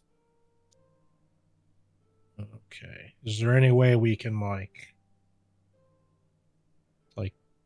protect ourselves from something like this? Keep a close eye on each other. Look for signs of possession. We cannot, at the moment, I believe, prevent anything from happening, but we can be vigilant to be aware when something does happen. Wait. Can't you After the possession has already happened, yes. Okay.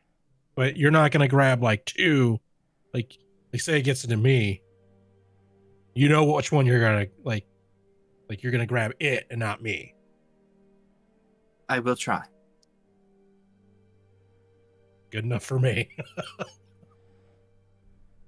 Let's just clearly this guy's not showing up, so we should just go.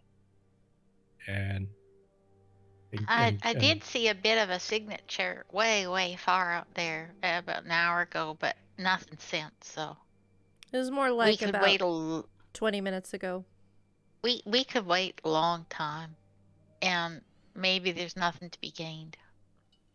Maybe that they spotted us and they're either waiting for us to leave or waiting for us to drop our guard. Well, if we're still standing, maybe we should move out. Yeah, and be careful. We could leave a note, maybe. Not a bad idea. Sybil, you want to write something in Darvastan or something? Do they have different languages between the two countries? Are they different dialects of Darvastan? There's dialects, yeah. There's many dialects throughout the country, but it's all Darvastan. Okay, well, maybe we should just leave a note. Let them hey, peaceful travelers, just trying to figure things out, try to do the right thing. Just kind of leave a note up there. I don't know. I don't know what to say, to be honest. Sure, you got pen and paper? Yeah, since I got my cartographer's kit, I'll just pull out like a piece of parchment and rip it. You're also an author, so I assume you have paper and pen. I'm not giving her the good stuff that I journal. write in my journals Oh, and stuff. That's okay. ridiculous.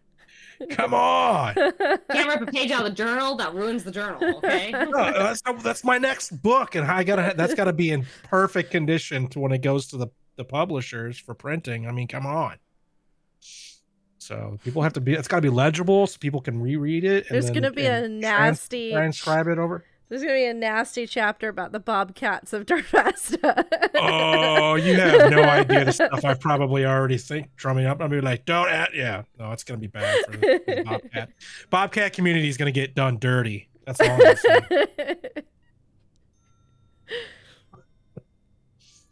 But yeah, I rip out some paper and give her that along with whatever, my ink and quill. So. Okay. I'll probably write a note along the lines of, we noticed the handiwork as new adventurers to this area. We want to ensure we don't get on the wrong side of someone with that skill level. We're just curious what was going on.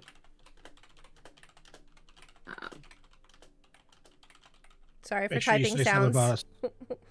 Make sure you say something along the lines that we're in town. Don't say that we're specifically like at the inn or something. Just be like, we'll be in town. Be in town, maybe pass by the area again. Yeah. If Just you're use around, the we'd chat. look forward to a friendly chat. Yeah, that's it. Yeah, there we go. Basically trying to explain that we're just looking for an understanding of what's going on in the area so that we don't cross people Okay. incorrectly. Yeah. Or on accident. Are you gonna sign it? Anything or?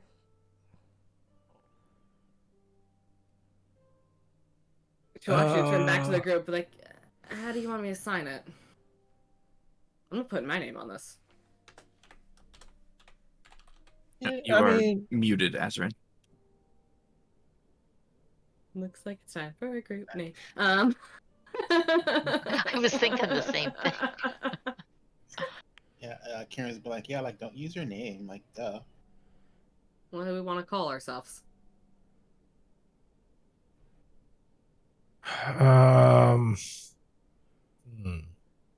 That's a big question. Right?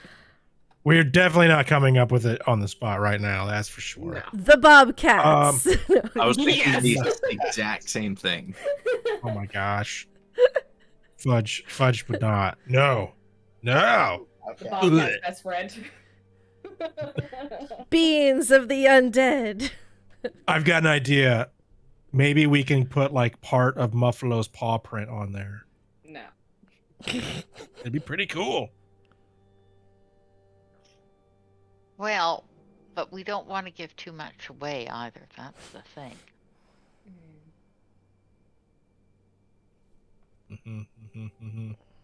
Yeah, I don't know. I would say, maybe just silent friends. I don't know. Yeah. Hopefully new friends. There we go. Muffalo I like that. comes over to Sybil and like snuffles the paper and kind of like trying to think of how much he would understand. She wrote a lot in Darvasta too. Never mind. He wouldn't do this because he wouldn't understand enough. All right. Well, let's. Well, since you communicate with the Bobcat below, do you want to make sure it's okay we leave the letter? Oh, And I don't try and eat it or tear it up. I can't actually talk to it again anytime soon. Like I need to take a good long nap before I can use that again. But I can, I can talk to it a little bit. You know what? Just stick it up there. It's fine. I'll walk over to the Bobcat and just kind of kneel down to kind of get on its level so it's not like I'm towering over it. You see its focus is like over Kieran's shoulder right now. I hope you don't mind, but I'm going to leave a note for your master. And it kind of looks back over at you when you speak to it.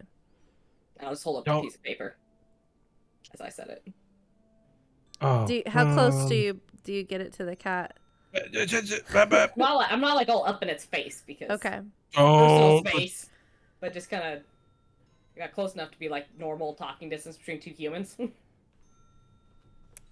humanoids. It just kind of like starts licking its paw and then looks back over at the spot that's hovering above Kieran's shoulder. don't get that I'm gonna take paper that as anywhere an close. acceptance. Yeah, it's cool. Just don't even show it where you're gonna put that paper because it will find it. And it'll fuck that shit up. Don't cats have good sense of smells? It's probably gonna find it anyway. Yeah, we'll put it somewhere where it can't. I don't know. All I know is that cat. Listen, cats, they're one-track mind normally. Like once that paper's in its mind, we got to distract it with something else. Otherwise, it's focused.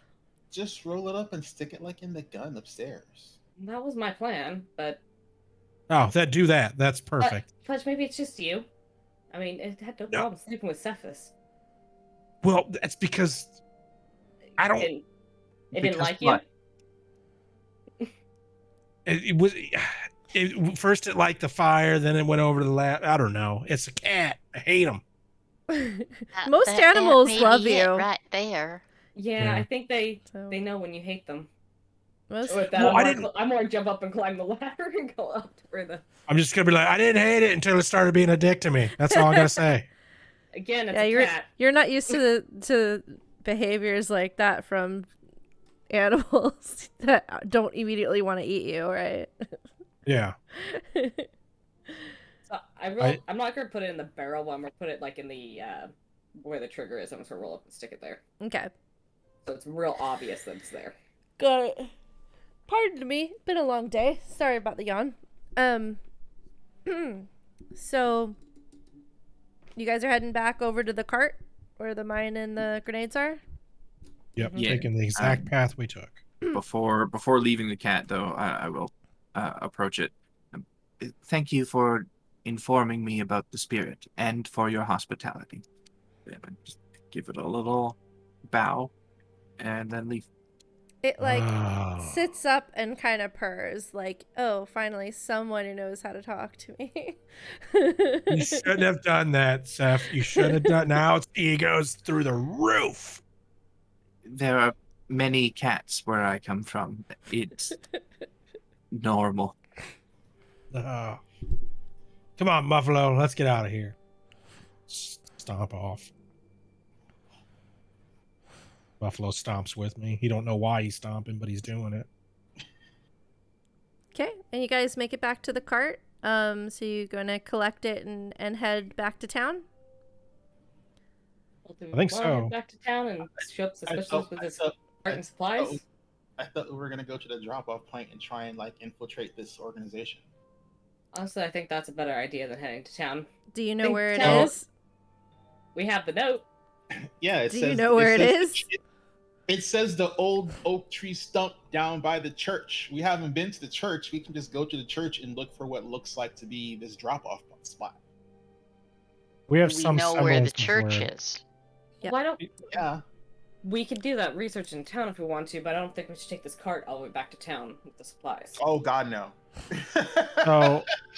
So here's my question. Okay, that's Here's fine. my So question. you guys, you were given because you did ask about the hellhounds, which you were told by the farmer's wife where that direction, the only thing really in that direction was an old ruined church.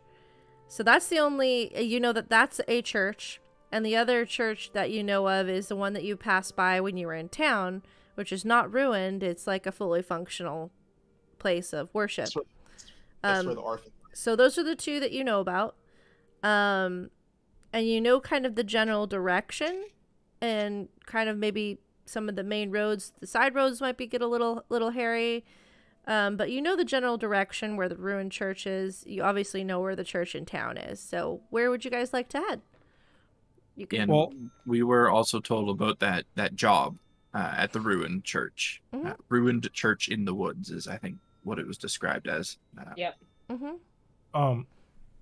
In relation to where we're at right now, where is the direction of the church and the town, essentially? You would hit the town first along that road, and then Okay. so you would go up, and then the ruined church is kind of off to the side. Here's where like the battlefields are, and then the farmland, and then it gets into that thicker forest up above town.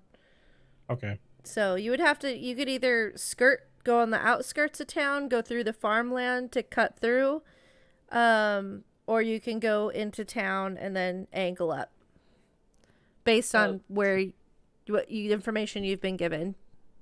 We're going to need to head towards town regardless. So Well, Potentially. now thinking about it, we should probably tell them that we've disarmed that bomb before they send more people out after it, thinking we failed. that's true. How about we take the cart as far as we can until we approach town, then we abandon the cart and just carry stuff. Could be worth that. Also, I want to point out that we're potentially going to be handing live stuff off to this resistance group. That doesn't seem worst. like a good. Like I know that we want to go and figure this stuff out, but we're literally being the delivery boys for them to do something potentially awful to someone else. I mean, these mines literally are everywhere. True, but they might put these intentionally in the way of something else. That, like on Could a we road. maybe disarm this stuff before we give it to them? So so it looks right, but It's currently and they'll. disarmed. It has not been armed yet. You're not sure if it's The mine. functional or not, but it looks to be in one piece. But it's obviously not exploded on you guys, so you would assume it's either deactivated, a dud, or just, We can. If we just take a moment and kind of think through this, though, like if we were to deliver the cart, like how did and we don't necessarily even have anything in those crates, and the crates are empty, and maybe the crates are weighted a bit so they kind of feel right, but maybe we can just put the carts there, and then when somebody comes to get them, then we can do something, and we're not giving nothing to nobody that way. Well, the problem is we want an in with the organization. The best way to get an in is to give them what they want. Especially if they see one of us dropping it off, because there's probably not going to be anyone there. But if they have someone watching it, and they see us dropping it off, we're more likely to get our invite in. There's most But likely do we someone have going to be give watching. them everything? Like maybe we could say there was, maybe we could say this was all we found. Like they don't know necessarily what happened. Like we could say we came upon the 2 dead soldiers, and that all that was left was like maybe one grenade or something. Like they ain't going to be any the wiser, are they? Wouldn't think so. Honestly, Otherwise, getting the supplies from somewhere, us delivering them short a few items is not going to make a difference in the effort overall. yeah. They will just get more.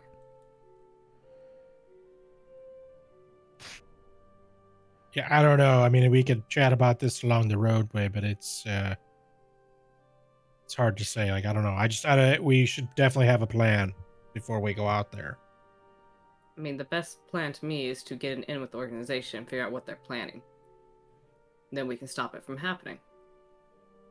Yeah, Otherwise, they'll I don't just know. collect supplies from somewhere else. They'll get them along a different route from different people, and they'll still carry Sure. out whatever plan they have. But we aren't necessarily linked to those, right? Like, we're not delivering that to them. It's So it's yeah, I hard guess to your conscience will be clear, but you could also say by not delivering it to them, we're no longer getting ahead of their plan and can't stop it. Well, we don't have to necessarily infiltrate them to figure their plans out. We can scope out the site, do what Crystal's saying, just put in fake stuff, and then drop it off, and then we can trail them, figure out where they're going. There's other options. Most of those options are going to end up with them not liking us, because I'm pretty sure they have someone watching the site. Yeah, no, there'll be someone watching for sure. We have to be cautious about what we do. So the deception will be put back on us, and we lose any chance of getting an invite in. Well, So if you're it willing to lose sounds that, like the discussion right now is, how do we want to complete our mission? Do we want to infiltrate this organization and learn from the inside? Or do we want to try to learn from the outside? We're just after information, right? It is Yeah. not our job to take down this organization or stop their plans, but just to learn about them and report what we learn. I mean, you were also told to potentially stop their plans, just to clarify. Potentially. Yeah, potentially. We need But you information could read it how you first, want, yeah. right? Mm. I mean, well, like, isn't the best way to get the info like from the inside? I mean, they have enemies, right? Like, they're obviously working against someone. They're going to have some information. They might even have people on the inside already. We don't know. Or the other way around. We don't know much about this group at all. Other than that don't they even know exist. who their like enemies are yet. Yeah. I mean, we Well, tried. that guy in the tower with the shotgun was one of them. Yeah. it also could just be someone with a personal grudge. That's still an enemy. True. I don't know. I don't know how well I can deceive my way into a rebel organization. I'll I just say was that. expecting everyone here to deceive their way in. All we need is one person. And a way to communicate with the outside. Mm-hmm. That's very true. I mean, are these guys even like on any side? Maybe they're like just like agitators. Well, that's what we're trying to find out. Well, Kieran, you did say to follow the money, or that Mother Superior said to follow the money, and for all we know, they could be paying by the other side to do all this. I mean, I'm just saying, maybe they're working both sides of the angle. I mean, if they're selling weapons to both sides, I mean, they would be the ones who want the war to go on because, they're making money from selling all these bombs and things. They wouldn't want peace. It doesn't help them. They lose their money. It doesn't make any sense to me why either side of the country would not want peace. I mean, God, look at this place. It's horrible. Who wants to keep doing this? We didn't want peace. We wouldn't have started the war in the first place. Well, I think we kind of need to go back to town and tell them we disarmed the bomb. Maybe there's a place where we can temporarily leave the cart, or else we deliver the cart like right away. But then if we hang out to kind of wait and watch, then maybe how many lives are going to be lost on this side, or how much trouble we going to cause by them not knowing that we disarmed the bomb and we're back safe. Well, yes, we're talking about doing that first. We also don't know our time limit on the delivery. If we don't want to give this stuff to the mayor, I can like hide it for at least 8 hours, but I mean, I gotta stay with it.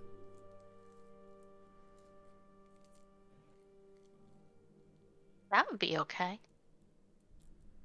You can stay with it while we run in and at least deliver the news that the bomb is disarmed, make our way back, make a decision on how we're proceeding.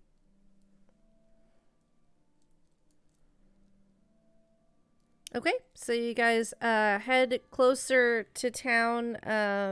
You find a spot sort of on the outskirts to kind of leave, maybe in some brush or something. I'm not sure if you're trying to hide it or to recover it later, or... Kieran's gonna stay with the cart. She's gonna we're gonna stash it someplace where it can, be like in some bush or something. And then she's going to cast tiny hut around the cart, and then she's just going to stay with the cart in the tiny hut. Okay, so Kieran's babysitting, cart sitting, and then the rest of you are heading into town? Yeah. Okay. I think we're going to find the mayor I wouldn't first. leave Kieran by herself. I would She's- probably stay with Kieran. Okay. She's in the hut. Like nothing can get into her. Yeah. so- Yeah, but it's so also sh- Kieran. Yeah. It, Well, no, I- she can't leave the hut because if she leaves the hut goes away. but Oh. I also know Kieran because I've been on other missions with her. I'm staying with Kieran. Okay. That's fine. I also imagine Totally this is fine. the time Kieran's studying the bomb. Or the mine. Yep. She's in there with it. I will It's say, mine. Go ahead. when you guys start, before she casts the tiny hut, you guys kind of just are pulling off the side of the road. When you settle the cart, you see the furry bobcat jump out of it. Oh my gosh. Oh my god, followed us. Why? I look right at it in his face. Why? Why? It just kind of sits That's the primly problem. and kind of does like a kitty glare at you. Oh, this is going to be a Gosh. problem. This is a problem. And I love animals. This is going to be a problem. Just not this one. Fudge, you know a lot about animals. Like, do you think like to like think this so. bobcat can kind of do like a mind thing with its master to tell its master where it is? I mean, well, yes and no. Like I can do that kind of with Buffalo, but I have to engage it. Like Buffalo can't just like engage it with me in a sense. So if he's anything like me, then no. So, but I don't know why it would.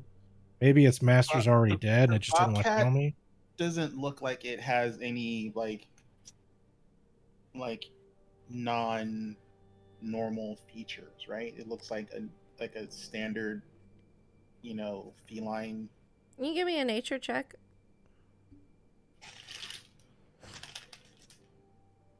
I have a suspicion, but I want to validate that first. Let's see. My -1, so that's an 11. So probably not. It looks a lot like a cat. Mm. You know, where I come from, one of the deities that we revere is similar to a cat. Perhaps this is a good sign. That particular deity is a protector of sorts. Yeah, but its master also killed the last set of people that are carrying that cart.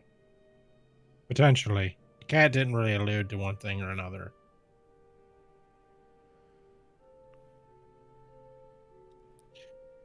That well, also hopefully. kind of warned us in a half a sort of way about that specter thing. Well, No. why don't we at least deliver the good news to the mayor about the bomb and then sort this out afterwards? I'm going to look at the cat right in the face. You stay here. And then I'm going to start heading to town. Starts to walk into the bushes.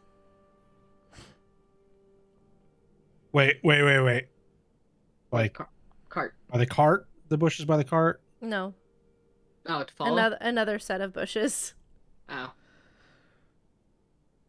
Oh, if I see it in town, I swear, Seth, I swear, I might lose my shit. I might flip tables. I don't know.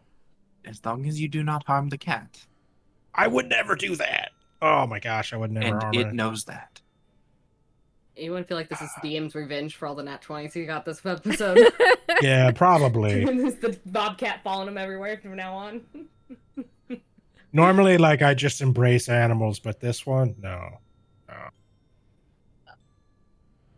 All right, well, let's go in town. Yeah, we're gonna go find the mayor. All right, so Kieran's gonna ritualistically cast Tiny Hut, and she's gonna keep the lights dim in the hut, so basically it doesn't stand out. And she's gonna chill in the cart, examining the not activated bomb Okay. or mine or disc-shaped mystery boom boom device. Okay. And Crystal will sit quietly, but she will have her widow at the ready, and probably a pistol and her rapier, but she would be ready to defend Kieran or to, taking a defensive stance in this, but letting Kieran do her thing. Okay, are you inside the tiny hut with her? Yes. Okay. And then the rest of you start heading into town, and I think this is a good spot for us to end the session tonight. So we'll start next time with you guys going into town, kind of debriefing with the mayor, possibly going to intercept intercept a drop of some kind, see how that goes, see if you can get some leads on this shady organization. Lots of mysteries have you kind of come up, I guess. Like, you got a lot of good information, probably more questions at the same time, but I think that's pretty fun. And an angry little bobcat friend. Now, the bobcat is not in the tiny hut, correct? No, the bobcat fucked off, like cats are wont to do. As far as we know. Especially when you give it an order to stay, it's like, no. Can the bobcat enter the tiny hut? Not if it's outside the area when the spell is cast. Yep. Okay. And Kieran doesn't allow it in. Yep. Kieran has to allow it in. Okay. But probably won't be an issue because it's just disappeared into the bushes. So yeah, well, we're gonna start next time off there. This was a great session, guys. Had a lot of fun. This is not the only show that we have on the channel. If someone could do the bot for me, we'll show off our little bot. I don't know if we've updated it recently for stuff, but essentially, yeah, it's okay. That's kind of our old lineup. Which our Mass Effect and Destiny Forge games are on a temporary hiatus, but they will return.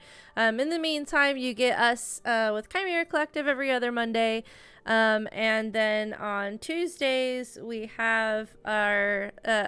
how long is the running for this? For... Into the...